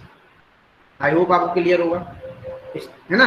अच्छा अब देखो, अब हम बात कर रहे हैं इस पूरे सिस्टम को क्या बोलते हैं हम, स्पेस लैटिस या क्रिस्टल लैटिस बोलते हैं, क्या बोलते हैं, इस पूरे सिस्टम को क्या बोलते हैं हम, स्पेस लैटिस बोले, ध्यान से सुनना, स्पेस लैटिस बोले, या हम बोलते हैं क्रिस्टल सिस्टम या क्रिस्टल लैटिस भी बोलते हैं, ठीक है। अच्छा अब इसे हम क्या बोलेंगे, स्पेस लैटिस की डेफिनेशन बोले तो बोलते हैं अरेंज ऑफ लैटिस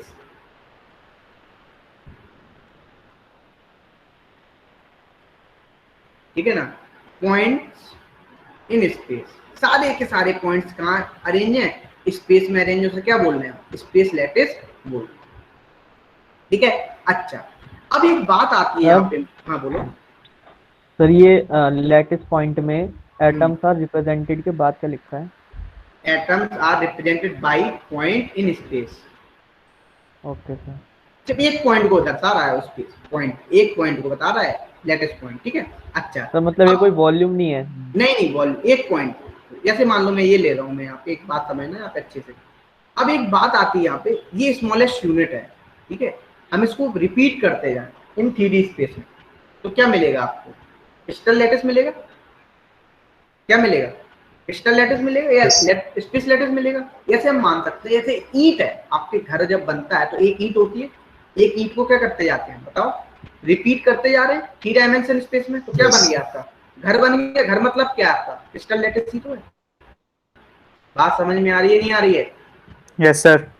है ना, जब एक ईंट को हम ऐसे आप देख सकते हो, मतलब हमने एक रूम में गया, मैंने 4 फुटबॉल डाली, पहले 4 फुटबॉल के ऊपर 4 फुटबॉल रखी, फिर 4 फुटबॉल के ऊपर 4 फुटबॉल रखी, तो वो 4 फुटबॉल क्या है आपकी बताओ sir lattice point. Lattice point नहीं, unit cell.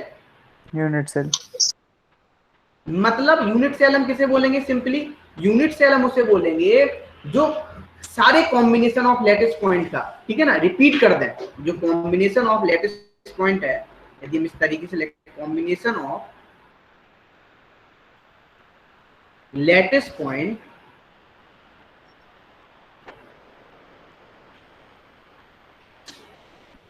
which is repeated throughout crystal, ऐसे भी समझ सकते हो, या अभी भी समझ में नहीं आया हो, क्लियर ना हुआ हो, तो यूनिट सेल आप इस तरीके से बोल सकते हो। यूनिट सेल हम किसे बोलेंगे, यूनिट सेल हम बोलेंगे सिंपली, समझना यहाँ पे अच्छे से लिख देता हूं, यूनिट सेल। तो यूनिट सेल हम उसे बोलते हैं सिंपली द स्मॉलेस्ट यूनिट, ऐसे भी लिख सकते हैं,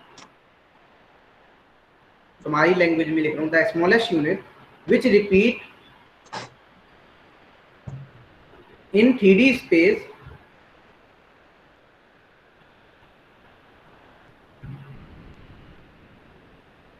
देन दे फॉर्म, इसका फॉर्म कर लेंगे, बोलो,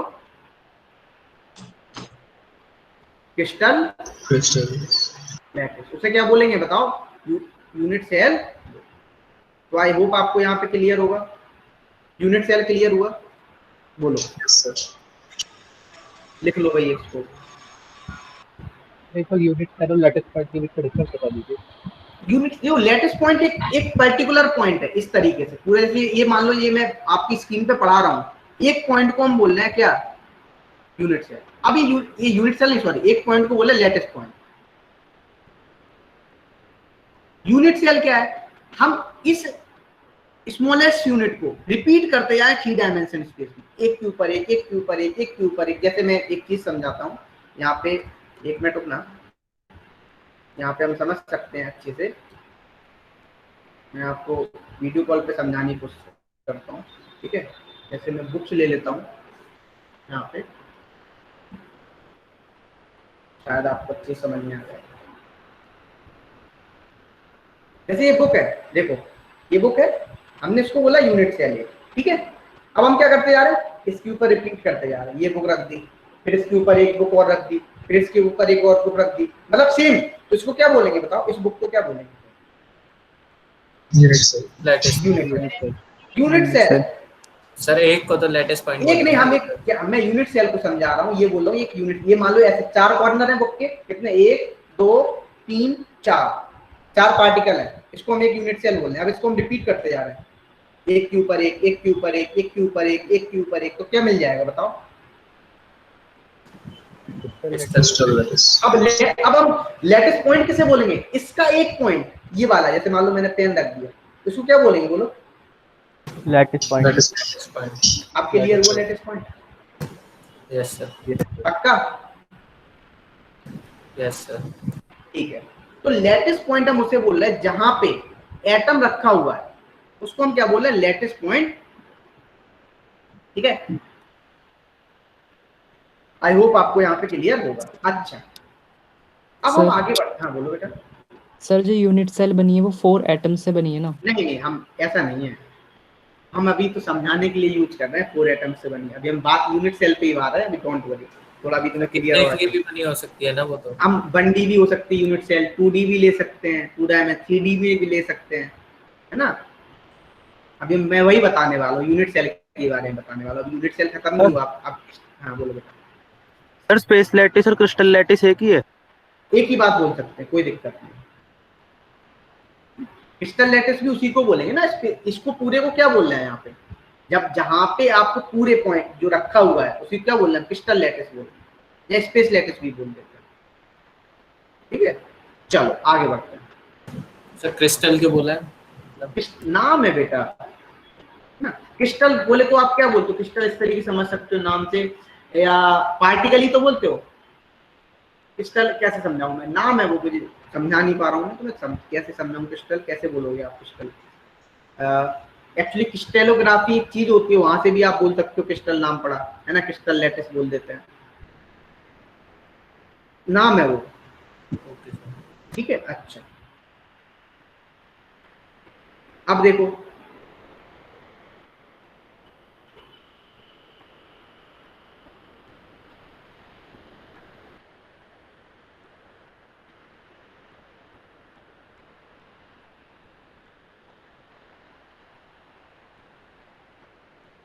अब हमसे पूछा जाए यहाँ पे सिंपली,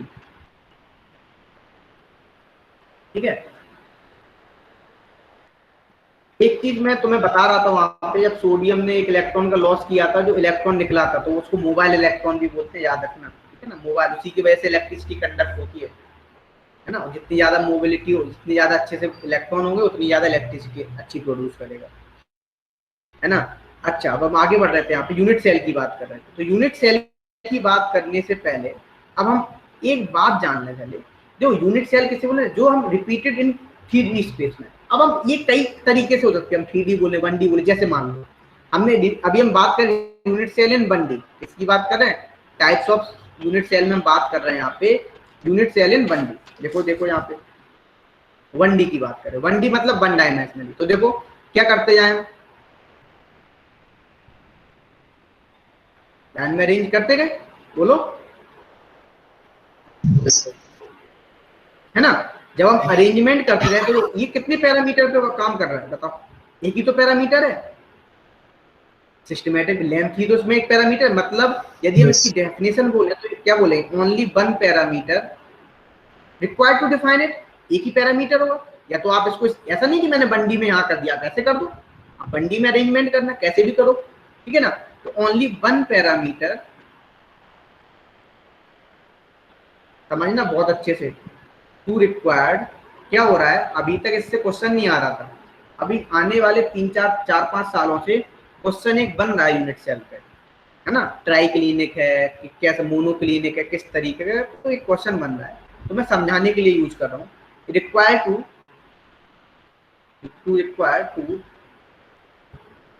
डिफाइन इट, ठीक है।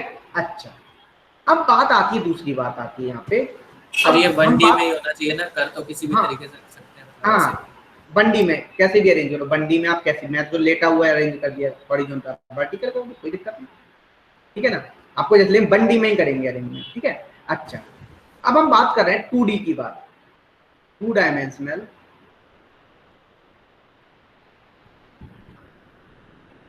Unit cell. जब 2 डायमेंशनल यूनिट सेल की बात आती है तो किसे बोलते हैं, देखो, है ना, 2D।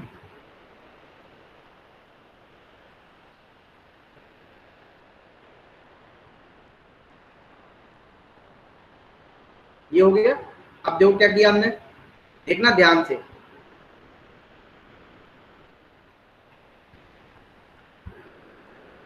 ये 4 फुटबॉल लिए, हम 4 फुटबॉल को इस तरीके से अरेंज करते चले गए, ठीक है ना।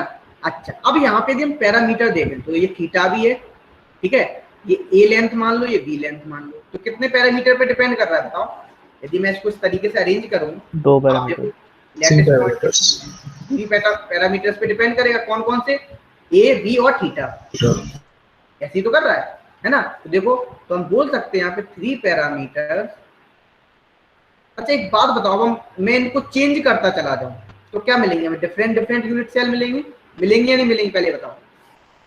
yes, है ना, आर थीटा इनका एंगल है, क्या बेटा, थीटा एंगल है, रिक्वायर टू डिफाइन, ठीक है। जैसे अब कौन कौन से हैं वो, ए, बी और थीटा। अच्छा, अब हम यदि टाइप, जैसे हम बोले, जैसे हम एंगल चेंज करते हैं, जैसे मैं बोलूं हमने चेंज कर दिए यहाँ पे सिंपली, क्या ए और बी हमने इक्वल ले लिया, क्या ले लिया, इक्वल, समझना है आपको। थीटा क्या ले लिया, 90 डिग्री। तो बताओ कौन सी मिलेगी आपको यूनिट सेल, स्क्वायर मिलेगी। तो आप बोलोगे इसको क्या बोलोगे, स्क्वायर यूनिट सेल। तो इस तरीके से अरेंजमेंट है यूनिट सेल। मैं सिर्फ समझा रहा हूँ, समझने के लिए समझो यहाँ पे, ठीक है। थीटा 90 ले ली। अच्छा, यदि मान लो हम रेक्टेंगुलर यूनिट सेल लेना, तो उसके लिए क्या करें, A is not equal to B, theta equal to क्या ले लिया, बोलो 90 डिग्री। तो ऐसे यूनिट सेल मिलती चली जाएंगी आपको, रेक्टेंगुलर यूनिट सेल।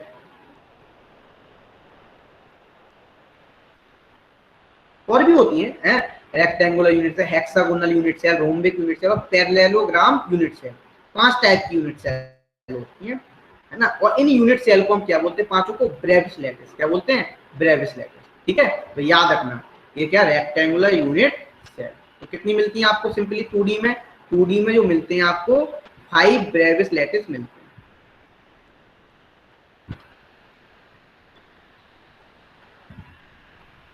तो आई होप आपको यहाँ पे क्लियर होगा, ठीक है। मैं 5 बना नहीं रहा हूँ, मैं 2 दिखाई है आपको, तो आप याद रखना, 5 उससे पूछ नहीं जाते यहाँ से क्वेश्चन, यहाँ से नहीं बनेगा। मैंने सिर्फ नाम बता दी, इस तरीके से पैरामीटर्स पे डिफाइन हो रहा है। अच्छा, अब हम बात कर रहे हैं 5 के बाद क्या लिखा है, 5 ब्रेविस लैटिस, और इसका क्या मतलब है, ब्रेविस नाम है बस, इनको हम इन्हीं 5 को यूनिट सेल को जो होती हैं उनको हम क्या बोलते हैं, ब्रेविस लैटिस भी बोलते हैं। वो भी कितनी होती है ब्रेविस लैटिस? 5 ब्रेविस लैटिस नाम है, ठीक है। अच्छा, सर एक बार पीछे वाली स्लाइड कर दो। हमने बताई है पांचों तो मैं, ठीक है। नाम हेक्सागोनल यूनिट सेल भी दे सकते हैं। हेक्सागोनल में क्या हो, A इक्वल टू B हो जाएगा, थीटा इक्वल टू 60 हो जाएगा। रोम्बिक में theta is not equal to 60, theta is not equal to 90, A equal to B हो जाएगा। तो इस तरीके से आप देख सकते हो। सर ऐसे तो इनफाइनाइट हो सकती है।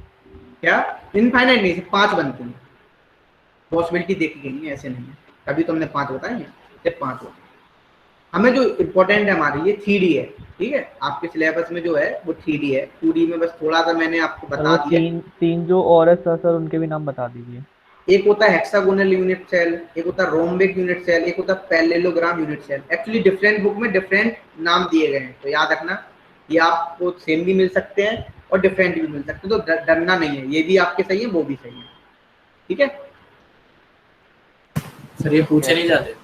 नहीं पूछे नहीं जाते यहाँ से नहीं, बस मैंने बताया है कि पैरामीटर इस तरीके से यूनिट सेल अरेंज करते हैं। मैं इसलिए बता रहा हूँ कि बच्चा जब अभी पैकिंग एफिशिएंसी पढ़ेगा ना, सर इस तरीके से क्यों अरेंज किया, इस तरह यूनिट सेल क्यों लिए, तो वो चीज क्लियर हो जाए कि नहीं ऐसा नहीं कि 3D में ही हम यूनिट सेल मानते हैं, हम 1D में भी यूनिट सेल मानते हैं, 2D में भी यूनिट सेल कैलकुलेट करते हैं। अब हम बात कर रहे हैं 3D की, 3D यूनिट सेल।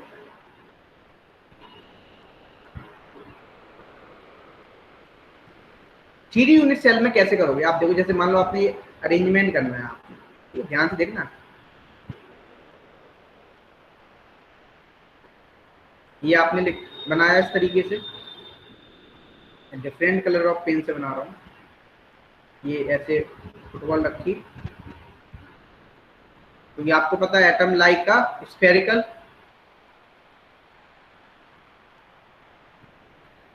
और एक इसके ऊपर फुटबॉल इस तरीके से। थोड़ा कॉम्प्लिकेटेड हो रहा होगा समझना आपके लिए, है ना। तो इस तरीके से अरेंज है, ठीक है। तो यदि देखें जो 3D में आप समझ सकते हो इस तरीके से, मानो क्यूबिकल बोल सकता हूँ, एक तरीके से ऐसे समझ लो, ये क्यूब बना दिया मैंने।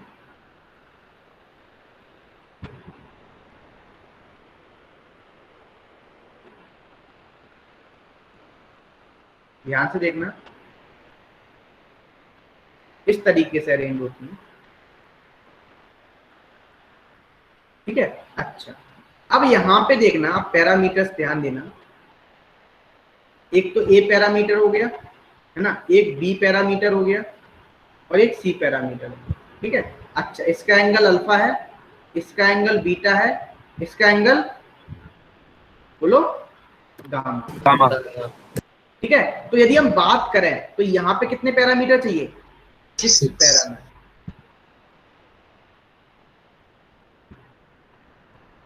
आर रिक्वायर कौन कौन से, A B C alpha beta gamma. अब आप एनसीईआरटी देखोगे तो पलटोगे एनसीईआरटी, तो वहां पे आप देखोगे एक बात कि वहां पे क्यूबिक वाला दिया हुआ, वो वहां पे तुम्हें ट्राइक्लिनिक भी बता रहा होगा, है ना, आपको रोम्बिकल भी बता रहा है, हेक्सागोनल भी बता रहा होगा, डिफरेंट वो पैकिंग एफिशिएंसीज बताता चला जा रहा होगा, है ना। पैकिंग एफिशिएंसी बोले तो डिफरेंट आपको ब्रेविंग रिलेटेड बता रहा होगा या यूनिट सेल बता रहा होगा। तो देखो अब हम बात करें यहाँ पे एक एक के समझ लेते हैं। यहाँ पे क्वेश्चन आया, मैं बता भी दूंगा कौन सा क्वेश्चन आया था। जैसे हम पहली बात करें, 7 टाइप्स अरेंजमेंट होते हैं यहाँ पे, कितने होते हैं, 7 टाइप्स। सर ये कितने पैरामीटर्स रिक्वायर्ड हैं, ये सब भी पूछा जाता होगा? ये नहीं पूछा जाता, आपको सिर्फ समझाने के लिए मैं बता रहा हूँ। तो सर इससे पूछा क्या जाता है? यहाँ से पूछा जाएगा जो मैं अब बता रहा हूँ, इससे क्वेश्चन आप देखोगे उठा के प्रीवियस ईयर में मिल जाएगा। और शायद 2019 में तो जेई मेंस में तो क्वेश्चन शायद मोनोक्लिनिक का आया था कि इसी तरीके का क्वेश्चन आया था, नीट में भी इसी तरीके से आया क्वेश्चन। तो आप देख सकते हो, देखो जैसे पहला दिया हमने, A is equal to B is equal to C, है ना। अच्छा, जब ये होगा तो कौन सी यूनिट सेल मिलेगी, बताओ जल्दी से, अल्फा बीटा और गामा इक्वल टू 90, जल्दी से बताओ। क्यूबिक, ठीक है ना। अच्छा, दूसरा होता है टेट्रागोनल यूनिट सेल।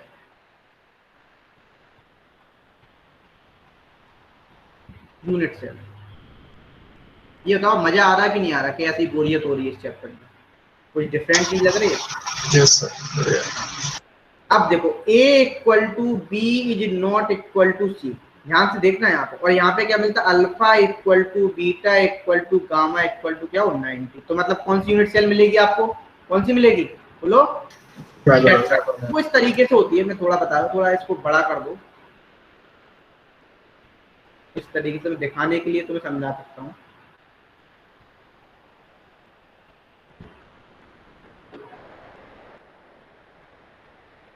ऐसे समझ सकते हो, ठीक है ना। अच्छा, तीसरी हेक्सागोनल यूनिट सेल,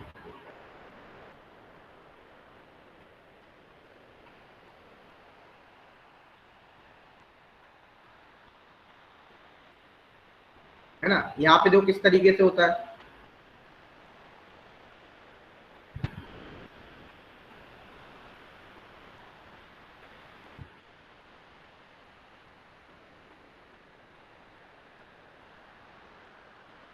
इस तरीके से देखो, ये कितना एंगल होता है 120 डिग्री, ठीक है। ये B है, ये A है, यहाँ पे A इज इक्वल टू तो B होता है but is not equal to C, ठीक है। अच्छा, इसको डिफरेंट डिफरेंट नाम बोलते हैं, याद रखना। मैं यहाँ पे हेक्सागोनल बोल रहा हूँ, ठीक है। अच्छा, alpha equal to beta equal to 90 degree, लेकिन गामा क्या है यहाँ पे बताओ 120, ठीक है। इस तरीके से याद रख लोगे। फोर्थ वन ऑर्थोरोम्बिक सर एक लास्ट स्लाइड एक बार दिखाइए।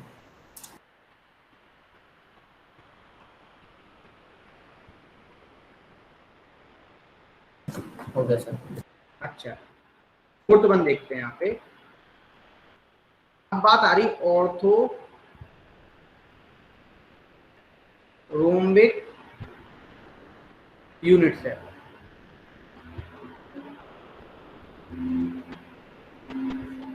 क्या बोलते हैं इसको, like math box. Math box देखिए, माचिस की डिब्बी देखिए, है ना। A is not equal to B is not equal to C, और यहाँ पे क्या होता है, alpha equal to beta equal to gamma equal to कितना होता है, याद रखना, ऑर्थोरोम्बिक यूनिट सेल। और fifth one rhombohedral unit cell, sir इसको ट्राइगोनल भी बोलते हैं। हाँ याद रख लो, ट्राइगोनल भी बोलते हैं। मैं बताऊं डिफरेंट डिफरेंट नेम्स भी हैं, देखो यहाँ पे। अच्छा, अब देखो एक बात ध्यान रखना यहाँ पे, इंपॉर्टेंट हुआ यूनिट सेल। अब देखो ट्राइगोनल को ट्राइगोनल की बात कर रहे हो, ट्राइक्लिनिक की बात कर रहे हो? ट्राइगोनल। अच्छा ठीक है, तो देखो अब हम बात करें यहाँ पे रोम्बोहेड्रल की बात करते हैं। रोम्बोहेड्रल मतलब इसको बोलते हैं अपन डिस्टॉर्टेड क्यूब भी बोल सकते हैं, क्या बोल सकते हैं, डिस्टॉर्टेड क्यूब। तो देखो यहाँ पे क्या होता है, A is equal to B is equal to C, alpha equal to beta equal to gamma is not equal to 90। देखो बेटा एक बात बता दूं, मैं ये चीज आपको इसलिए अच्छे से बता रहा हूँ तो बच्चों को यहाँ पे अरेंजमेंट समझ में नहीं आता है, यूनिट सेल का अरेंजमेंट किस तरीके से कर रहे हैं, ये सबसे डिफिकल्ट होता है। हर कोई ये बताता भी नहीं है, मैं पहले बता दे रहा हूँ, ठीक है, क्योंकि ये डिफिकल्ट चीज है। यही तो बोल दिया जाता है एनसीईआरटी पढ़ लो, फिफ्थ वाला समझ नहीं आया। याद रख लो, A equal to B equal to C है, लेकिन यहाँ पे alpha sir beta structure gamma कैसा है? डिस्टॉर्टेड क्यूब, मतलब इस तरीके से समझ, झुका हुआ है। ऐसे आपने पढ़ा डिस्टॉर्टेड ऑक्टाहेड्रल, थोड़ा सा नाम सुना होगा, सुना है? बोलो। No sir. हल्का सा डिस्टॉर्शन आ जाए। अच्छा, डिस्टॉर्टेड ऑक्टाहेड्रल अभी सुनोगे। सर जैसे क्यूब को टेढ़ा कर दिया हो। हाँ, थोड़ा सा डिस्टॉर्शन दो, एंगल्स में डिस्टॉर्शन ले आओ, बिल्कुल बिल्कुल टेढ़ा कर दो, एक को टेंसाइल फोर्स लगा दो, इस तरीके से समझ सकते हो। टेंसाइल फोर्स तो जानते होगे, एक को टेढ़ा कर दो, उस तरीके से थोड़ा समझ सकते हो, है ना। मोनोक्लिनिक, यही आया था शायद क्वेश्चन 2019 में। A is not equal to B is not equal to C, तो यहाँ पे और अल्फा बीटा इक्वल टू 90। एक बार ट्राई मोनोक्लिनिक का देखना, सर अल्फा और गामा होता है 90। हाँ है ना, अल्फा और गामा भी होता है 90, इस तरीके से। सर बीटा 90 नहीं होता।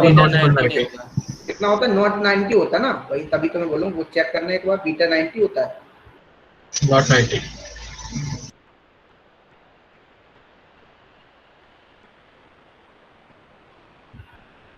देख लिया। कितना Yes. होता है? Yes, sir. Not Not sir. Sir, not 90. Not first right. Beta is not 90। yes, sir. यही दिया ना? अच्छा अब देखो,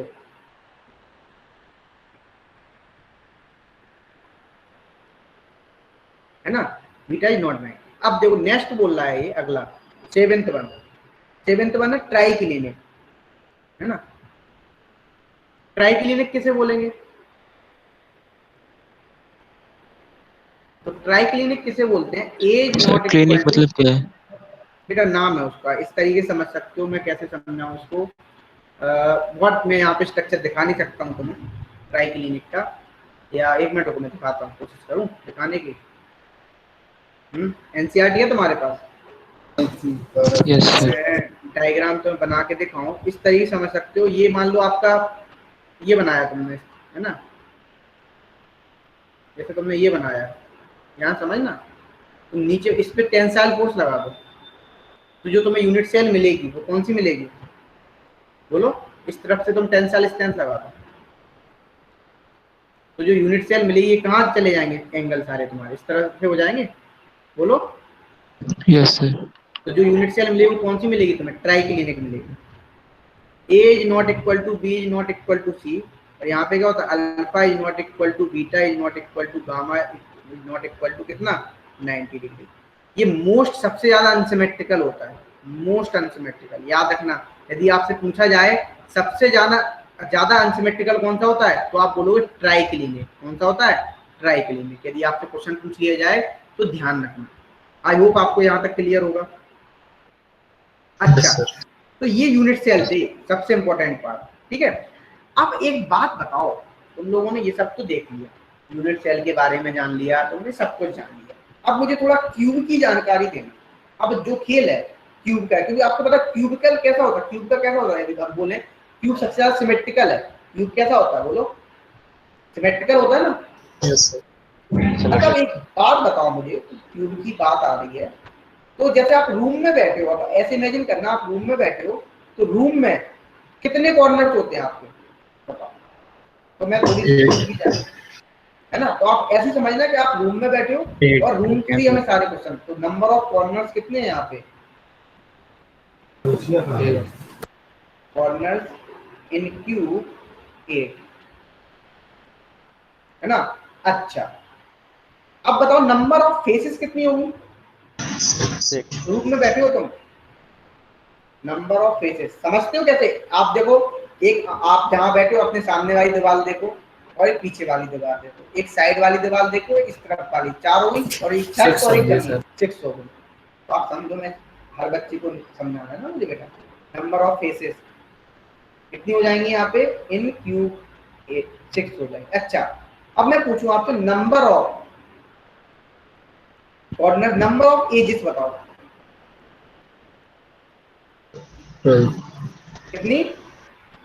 तो ये याद रख लोगे जानकारी थोड़ी क्यूब की। 12 पता है ना कैसे? देखो 1 2 3 4 और 4 ऊपर 8 और 4 नीचे 12 हो। अच्छा अब ये बताओ इसे क्या बोलते हैं, पता है? इसको बोलते हैं फेस डायगोनल। क्या बोलते हैं? फेस डायगोनल, ठीक है। अच्छा फेस डायगोनल की बात आए तो यदि हमें सिंपल सी बात पूछी जाए फेस डायगोनल, तो कितने फेस डायगोनल होंगे पूरे क्यूब में? क्योंकि जो एक क्यूब में कितने हैं? एक क्यूब में 2 है, सॉरी एक फेस पे कितने हैं? 2 है, तो 6 क्यूब में कितने होंगे बताओ? 6 फेसेस 12 होंगी, कितनी होगी? 12। तो याद रखना नंबर ऑफ फेसेस बोली ना इन्हें क्यूब। तो ये चीज यदि तुम्हें आ गई तो समझो पूरा सॉलिड स्टेट आता ना। ये फेसेस की मैं स्पेलिंग गलत कर रहा हूँ, मुझे ऐसा लग रहा है, सही बोल रहा हूँ?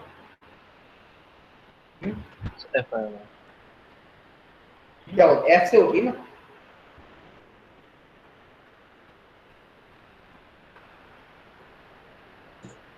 Number of edges, number of faces, है ना, इन्हें क्यूब कितने हो गए? 12। अच्छा अब आपसे पूछा जाए नंबर ऑफ फेसेस की बात करें, बॉडी डायगोनल किसे बोलते हैं पता है? मैं बताता हूँ body diagonal। इसको बॉडी डायगोनल बोलते हैं। आप ऊपर वाला कॉर्नर पकड़ो और ये वाला, इसको क्या बोलते हैं अपन? Body diagonal.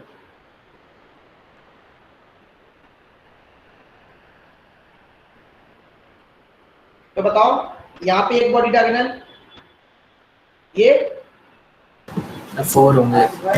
दूसरा, हाँ तो कितने, मतलब 4 होंगे बिल्कुल। 2 कॉर्नर, एक यहाँ से जाएगा और एक यहाँ से जाएगा, कितने हो गए? Number of body diagonal 4। समझते हैं ना अच्छे से, क्योंकि यही खेल है पूरा। SCC, BCC, FCC सब आसान हो जाएगा यदि ये आ गया तुम्हें। सर समझ नहीं आया। क्या बॉडी सर डायगोनल? ये 4 कैसे होंगे? कैसे होंगे? देखो 2 ये हो गए, 2 समझ में आ गए? बोलो, ये 2 समझ में आ गए? चारों समझ में आएंगे। देखो बेटा कैसे नहीं आएंगे।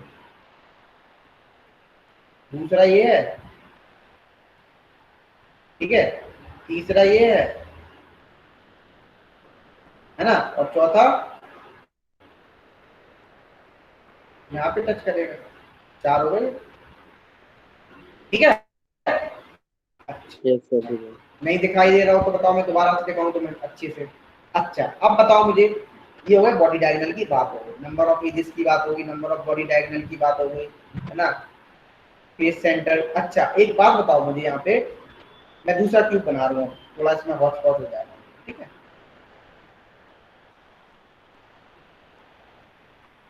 ये सब कॉमन जानकारी, इसको याद रखना अच्छे से यदि तुम्हें पूरा सॉलिड स्टेट अच्छा करना।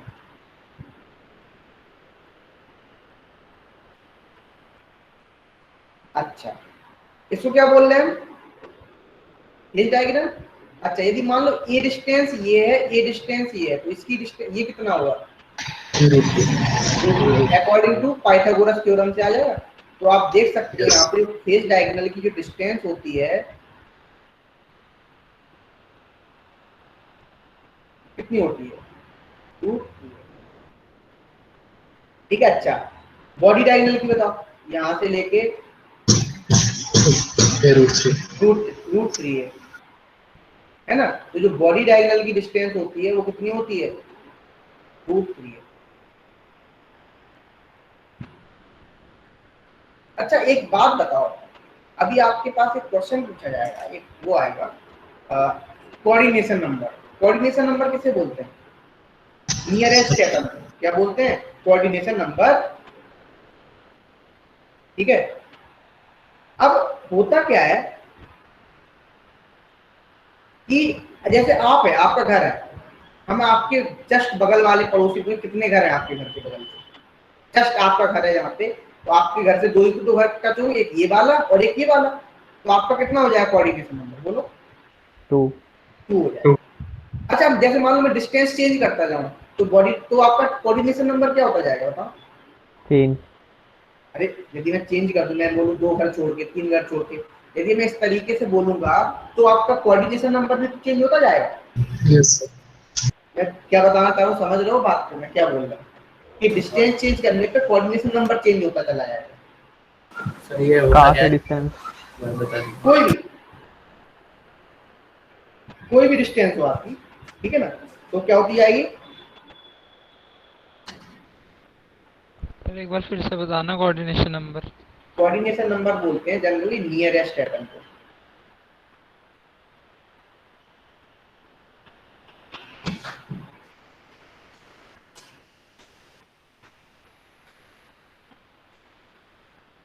अब वो डिस्टेंस डिपेंड करेगी हम कौन सी डिस्टेंस पे पूछ रहे हैं। ए डिस्टेंस पे बोलना है कि √2a डिस्टेंस पे बोलना है कि √3a डिस्टेंस पे बोलना है, किस पे बोलना है?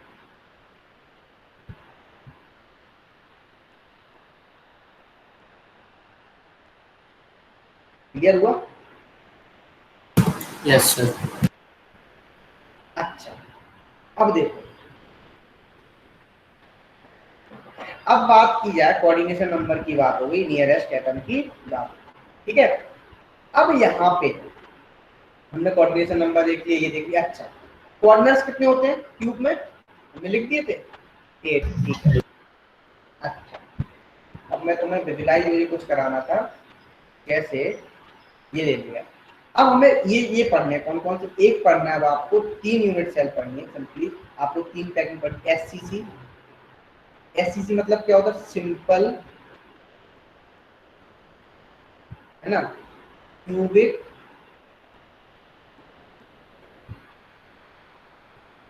यूनिट सेल, ठीक है। अच्छा, एक होगा पढ़ोगे आप FCC, face centre cubic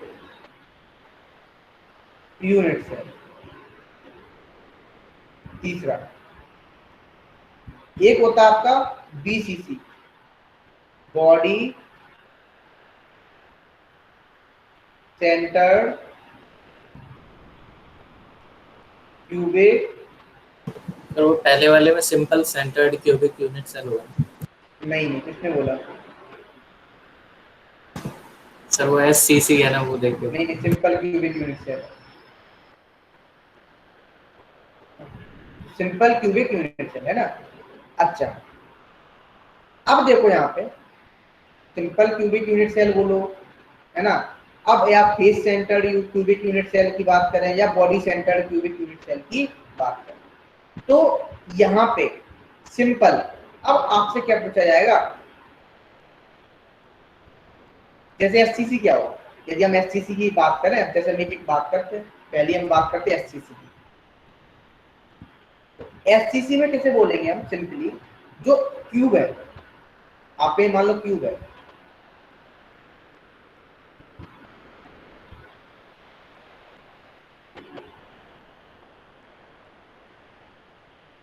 SCC में आप बोलोगे all atoms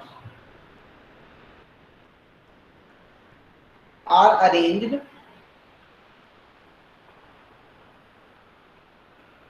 in each corner. कहां पे रख दिया हमने, बताओ? ईच कॉर्नर पे रख दिया। यदि हम ईच कॉर्नर की बात करें तो देखो इस तरीके से, ईच कॉर्नर पे रख दिया। ये रख दिया 1 2 3 4 5 6 7, ठीक है ना, इस तरीके से। एक बात ध्यान रखना, यहाँ पे जो ये एटम्स हैं, जो एटम्स हैं एक्चुअली ये कैसे कनेक्टेड है एक दूसरे से, कैसे कनेक्टेड, कनेक्टेड बोले तो टच कर रहे हैं, ये दिखाने को है यहाँ पे, ये एक्चुअली इस तरीके से समझ सकते हो आप, कनेक्टेड।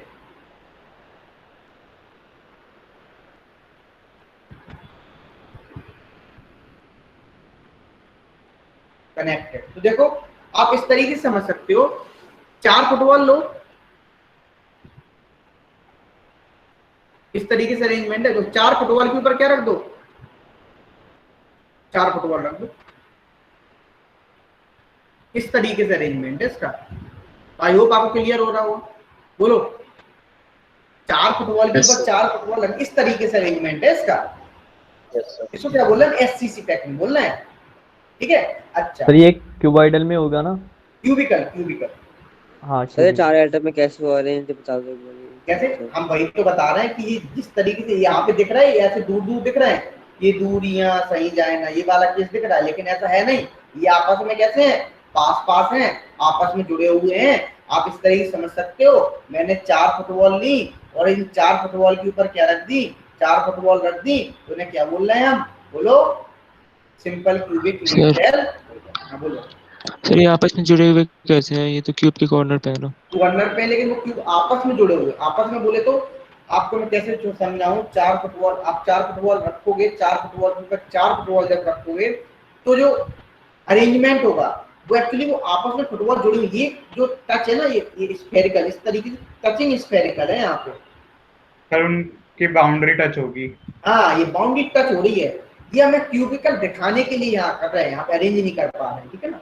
एक्चुअली इसका यदि हम देखें, ओके सर, समझ गया ना, अरेंज नहीं दिखा पा रहे हैं, ठीक है, कनेक्टेड है, याद रखना। अच्छा, अब दूसरा बात आती है, सर ये यहाँ पर क्यूबॉइड क्यों नहीं हो सकता?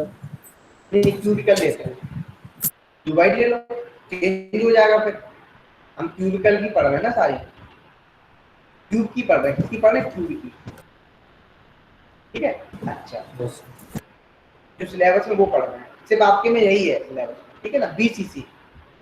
अब बीसीसी किसे बोलेंगे, नाम में ही जो बता, बॉडी सेंटर, मतलब बॉडी सेंटर बोले तो बॉडी के सेंटर पे, क्यूबिक यूनिट कृष्णा, सेल ये है सीएल, वो तुम्हारा जो एससीसी का मतलब है ना, वो इसका मतलब है बॉडी सेंटर्ड का मतलब है पूरा बॉडी सेंटर्ड है, सिंपल सेंटर्ड नहीं बोलेंगे, ठीक है, क्लियर हुआ।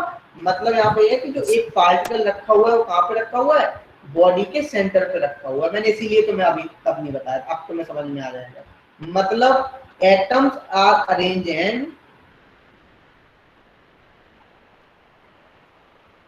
अरेंज्ड इन, कहाँ पे बेटा बताओ, एक तो बॉडी के सेंटर पे, बॉडी सेंटर, और प्लस ईच कॉर्नर पे। बॉडी सेंटर कितना होगा बताओ क्यूब में, जल्दी बोलो, एक ही तो होगा, वन होगा, तो जो इस तरीके से अरेंजमेंट होगा आप देखोगे, ये आपका क्यूब हो गया,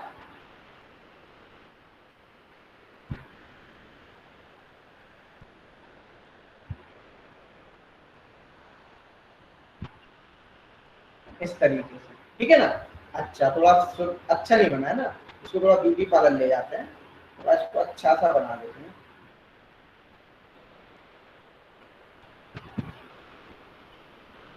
तो बताओ अब जो पेपर होगा उसमें पहला चैप्टर कौन सा डाला है 11th का टेस्ट में,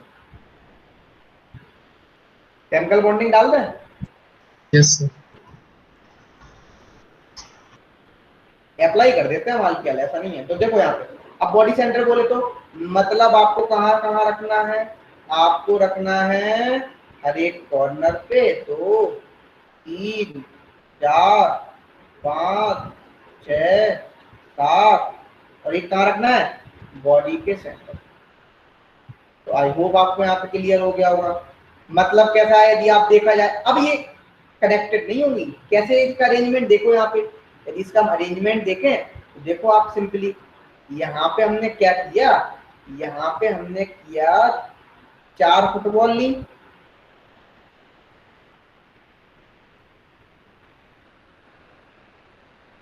और 4 फुटबॉल के बीच में क्या रख दिया हमने, बोलो, एक और फुटबॉल, एक फुटबॉल रख दी, और फिर से हमने क्या रख दिए बताओ, 4 फुटबॉल। अब ये इंटरकनेक्टेड नहीं होंगी। तो आई होप आपको यहाँ पे क्लियर हो रहा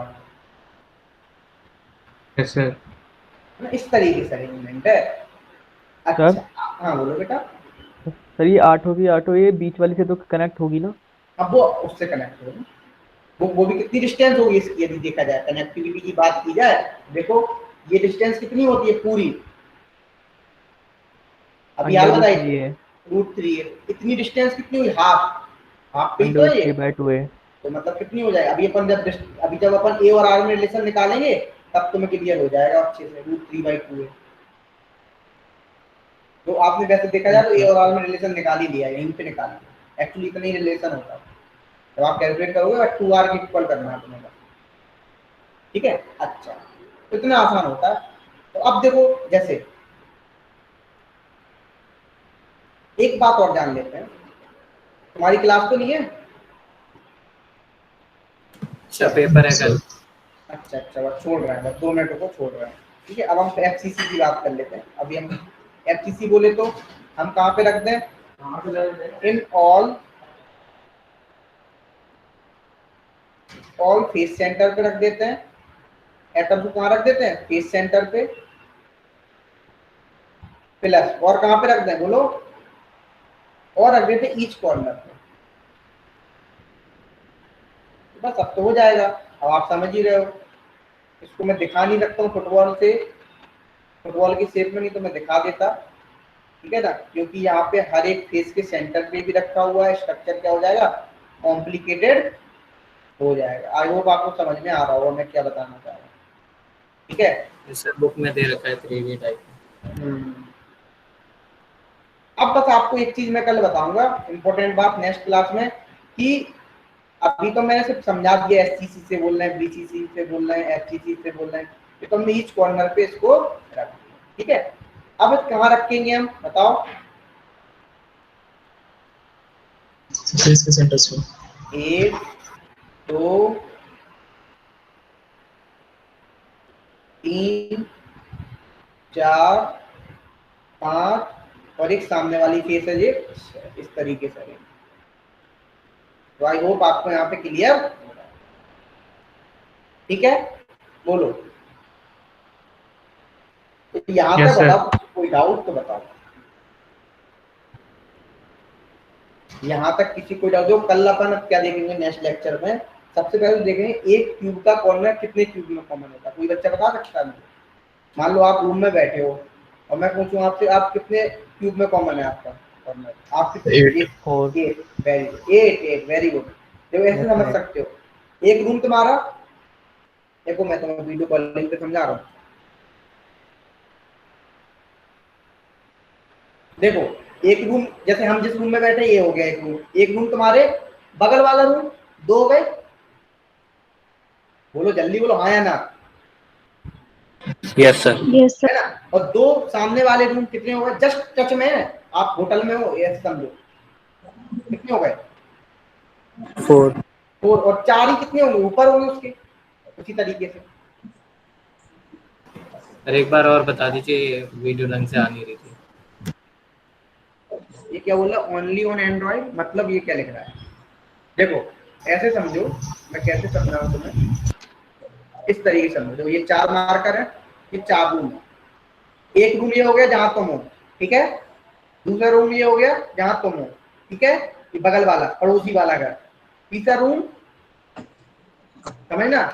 अभी मैं कैप नहीं लगा रहा हूँ यहाँ पे समझाने के लिए, जिससे आपको और अच्छे से क्लियर हो जाए। और चौथा रूम ये हो गया, ये हो गए 4, बोलो। Yes sir. यस ये सर। वाला कॉर्नर है ना? अच्छा अब देखो ये कॉर्नर है बीच वाला, अब ये कितने में कॉमन है? इसमें भी कॉमन है, एक ऊपर वाला रूम, ये 4 जो हम वो लगा रहे कैप, तो ये क्या है बताओ? 2 3 और एक 4। तो आई होप आपको क्लियर हो गया होगा।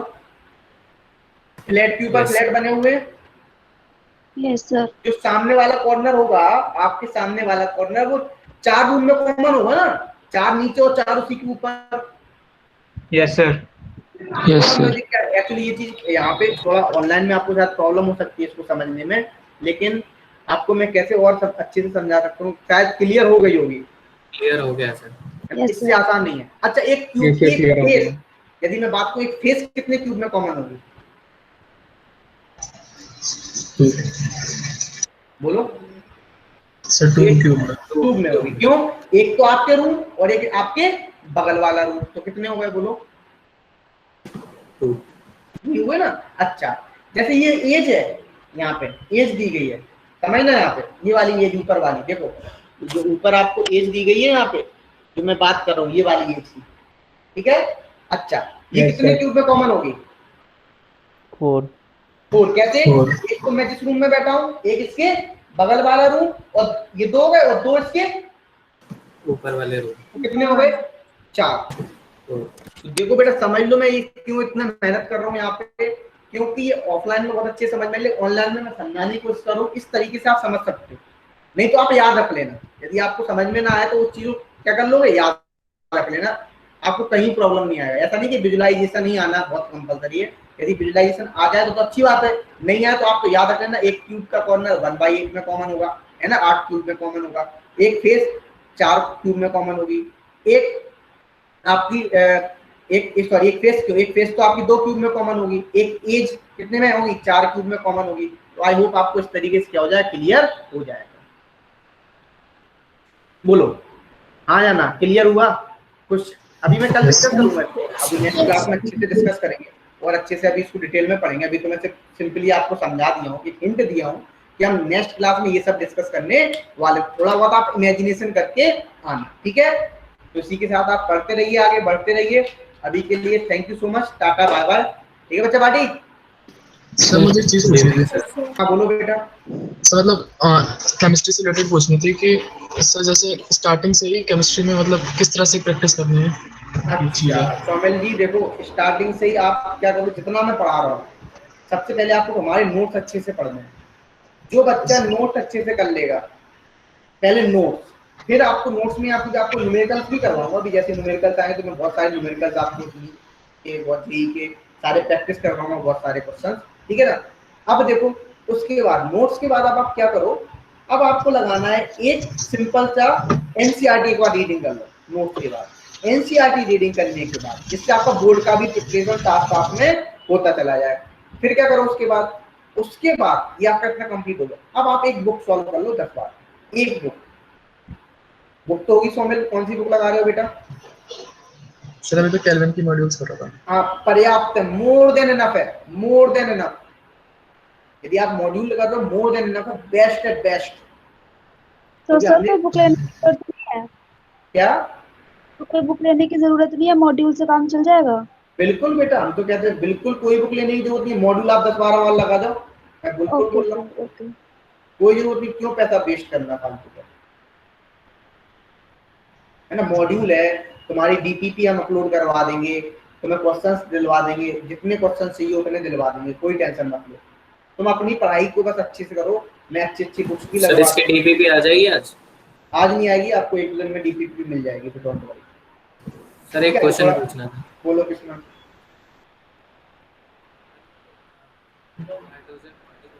क्लोरीन के साथ भी दिखाएगा क्या? ये हाइड्रोजन बॉन्डिंग जो है हाइड्रोजन क्लोरीन के साथ भी दिखाएगा? हाँ दिखाता है, एक केस में दिखाता है क्लोरल CCl3CHO, एक्सेप्शन है वहां पे, इंट्रामोलिकुलर दिखाता है वो CCl3CHO, याद रखना क्लोरल, ये आपका स्ट्रक्चर होता है, मैं दिखा देता हूँ आपको। सर वो सिर्फ उधर FON क्यों लिखा था? FON और FON Cl नहीं, वो बेटा एक्चुअली Cl जनरली शो नहीं करता है हाइड्रोजन बॉन्डिंग। क्यों शो नहीं करता है? क्योंकि क्लोरीन का साइज क्या होता है, ज्यादा होता है, ठीक है ना, इसलिए वो क्या नहीं करता है, हाइड्रोजन बॉन्डिंग शो नहीं करता है। वहां पे सिर्फ एक इकलौता केस है जहाँ पे एक्सेप्शनली क्लोरीन हाइड्रोजन बॉन्डिंग को शो करता है, इसलिए हम उसको काउंटिंग में नहीं लेते हैं। इन जनरल HCl शो नहीं करता। अगर कोई ऐसा क्वेश्चन आ गया कि which of the following elements show hydrogen bonding और क्लोरीन भी दे रखा है इन तीनों के साथ, तो वो वाला टिक करेंगे या सिर्फ ये तीनों अलग से दे रखे हैं? नहीं, आपको ऐसा वो ऑप्शन नहीं देगा, आपको ऐसे देगा which of the following show hydrogen bonding, या तो क्लोरल देगा या तुम्हें फिर वो वाले ऑप्शन ही देगा, ठीक है ना, वो वाले तुम्हें ऑप्शन ही देगा, ऐसा क्वेश्चन नहीं आएगा, ठीक है ना। क्या बोल रहे हो ज्योति यादव? कृष्णा क्लियर हो गया ना तुम्हें? Yes sir. हाँ तो ऐसा नहीं है, तुम्हें यदि मान लो हाइड्रोजन बॉन्डिंग बोलेगा तो वो एक ही को ऑप्शन देगा, 4 नहीं देगा, कि क्योंकि क्लोरल फिर तो वो मल्टीपल चॉइस में क्वेश्चन हो जाता है। फिर आप सर मतलब वो जैसे फ्लोरीन ऑक्सीजन और नाइट्रोजन नहीं, हाँ ऐसे दे दिया तो आप नहीं लगाओगे, आप क्लोरीन नहीं लगाओगे, कभी टिक नहीं लगाओगे, ठीक है, कभी भी टिक नहीं लगाओगे। ओके सर, ओके वो गलत है सर। हाँ बोलो प्रियांशु। सर अब क्लासेस कंबाइन हो गई है ऐसे तो क्या होगा? नहीं सर बस पूछ रहा हूँ, है ना, कोई दिक्कत नहीं है, टेंशन मत लो। तो मतलब इंजीनियरिंग और नीट का थोड़ा अलग अलग होता है ना? कोई दिक्कत नहीं है, कुछ अलग नहीं होता, तो मैं हूं ना, काहे टेंशन ले रहे हो। सर फिजिक्स में भी सेम रहेगा? हाँ सब में सेम है। अब मुझे आइडिया नहीं है फिजिक्स का, मेरा केमिस्ट्री का शायद कंबाइन किया है, तो कोई दिक्कत नहीं, शायद फिजिक्स का भी कंबाइन हुआ, कोई दिक्कत नहीं, सिलेबस तो वही है ना। और बोलो किसी। हाँ बोलो सर मेरी 11th की थोड़ी ऑर्गेनिक वीक है अभी। कोई टेंशन मत लो, अभी मैं ऑर्गेनिक का अरे मैं बताऊंगा ना, आप ऑर्गेनिक को भी छोड़ दो, ठीक है सोमित। अभी आपको मैं जो पढ़ा ऑर्गेनिक पार्ट छोड़ दो, जब मैं ऑर्गेनिक पढ़ाऊंगा तो मैं 11th का पार्ट लेके चलूंगा, मतलब मैं GOC फिर से पढ़ाऊंगा, थोड़ा सा मैं उसको फिर से रिवाइज कराऊंगा अच्छे से, ठीक है ना, तब मैं पढ़ूंगा आगे, तो आपका पूरा ऑर्गेनिक वही रिवीजन हो जाएगा, चिंता मत करो, ठीक है। वो सारी रिएक्शंस आपके 2-4-5 रिएक्शन नहीं आती, वो मैं तुम्हें अलग से जब सिलेबस खत्म हो जाए तब मैं करा दूंगा, तो टेंशन मत लो। और बताओ किसी कोई क्वेरी हो? सर मतलब अभी 11th की ऑर्गेनिक में अभी ना करो, अभी सिर्फ आपको एक ही ध्यान रखना है, जितना मैं बोल रहा हूँ उतना करते चलना, डेली के डेली जो मैं टेस्ट में दूं वो करते चलना, DPP दूं, बस ईमानदारी से करते चले जाना, सिलेक्शन हो जाए, बस 1 साल, ये जिंदगी का 1 साल, पर चलो मेहनत कर लो, इतना मेहनत कर लो, इतना मेहनत की मतलब भगवान भी उतर के आए, बेटा अब बताओ किसमें सिलेक्शन लेना है तुम्हें। भगवान बोले हाँ भैया ले लो, तुम चाहे नीट में लो चाहे जेई में लो, जिसमें लेना उसमें ले लो एडमिशन, ले लो, लेकिन अब मत करो मेहनत, इतनी मेहनत कर जाओ कि जिंदगी में ये ना कह पाना अपने आप से काश मैं पढ़ लेता या पढ़ लेती तो आज मैं ये होता बुढ़ापे पे, ये मत कह पाना। इतना अभी पढ़ लो, एक बार सिलेक्शन पूरी जिंदगी है सर, पूरी जिंदगी, ये समझ लो तुम लोग। अब तुम लोगों की चॉइस से बताओ भाई, हाँ या ना, तुम्हें सिलेक्शन लेना है या नहीं लेना है? लेना है सर। लेना है सर। तो फिर मेहनत करोगे ना? तो आज एक प्लेज लो, सभी लोग जल्दी से प्लेज लो मेरे साथ कि हम आज से पूरे मन से हर एक क्वेश्चन, हर एक चैप्टर अच्छे से पढ़ेंगे, और कहीं दिक्कत आ रही है तो किससे डिस्कस करेंगे? बोलो। आपसे सर। आपसे। हमसे डिस्कस करोगे, कोई टेंशन नहीं लेना है, चाहे आपको कितना भी दिक्कत हो ना, मैं बैठा हूँ, टेंशन मत लो, हमेशा बैठा। मैं थोड़ा बिजी रहता हूँ एक्चुअली, क्या शेड्यूल बिजी रहता है, तो मैं शायद रिप्लाई नहीं दे पाता हूँ बहुत से बच्चों का, या वो ऐसा नहीं कि मैं देख नहीं लेता हूँ, मैं देख सब लेता हूँ। जब मुझे तुम मिलोगे तो मैं तुम्हें बता दूंगा उसको, ठीक है ना? जैसे अभी कुछ दिन पहले आकाश ट्राई कर रहा था, कृष्णा ने शायद मुझसे कुछ पूछा था बुक्स के लिए, तो मैं बिजी रहता हूँ, तो मैं जब फ्री होता हूँ तो मुझसे बात हो जाती तो मैं बता देता हूँ। क्यों कृष्णा, सही बोला? Yes sir. है ना? बोलो, और किसी कोई दिक्कत? कोई पीपीटी कहाँ पोस्ट करोगे? पीपीटी आपको ऐप पे मिलेगी सर, सब ऐप पे मिलेगा। Okay sir. और बेटा सबसे पहली बात, अहम बात, कोरोना बहुत फैल रहा है और बहुत क्रिटिकल केस में फैल रहा है इस टाइम, तो सबसे पहले आपको सेफ रहना है, मतलब तबीयत खराब नहीं करनी। यदि आप सेफ नहीं होंगे या फैमिली सेफ नहीं होगी तो आप भी, और बीमार पड़ोगे तो क्या होगा बताओ? आपके दिन बेकार होंगे। लाइफ डिस्टर्ब हो जाएगी। हाँ, इसलिए सेफ्टी बहुत जरूरी है, बहुत ज्यादा। ठीक है सभी लोग, और कोई डाउट और कुछ? ठीक है सर। तो फिर पढ़ते रहिए, बढ़ते रहिए, बस एक प्लेज है हमने दी है, वो चीज को ध्यान रखना, तो पढ़ते रहना हमेशा, ठीक है? कि आज से पूरे मन से पढ़ोगे, चाहे फिजिक्स हो, चाहे केमिस्ट्री हो, चाहे बायोलॉजी या मैथ हो, आप ध्यान से पढ़ोगे, ठीक है? चलो फिर मिलते हैं नेक्स्ट क्लास में, अभी के लिए thank you. Thank you sir.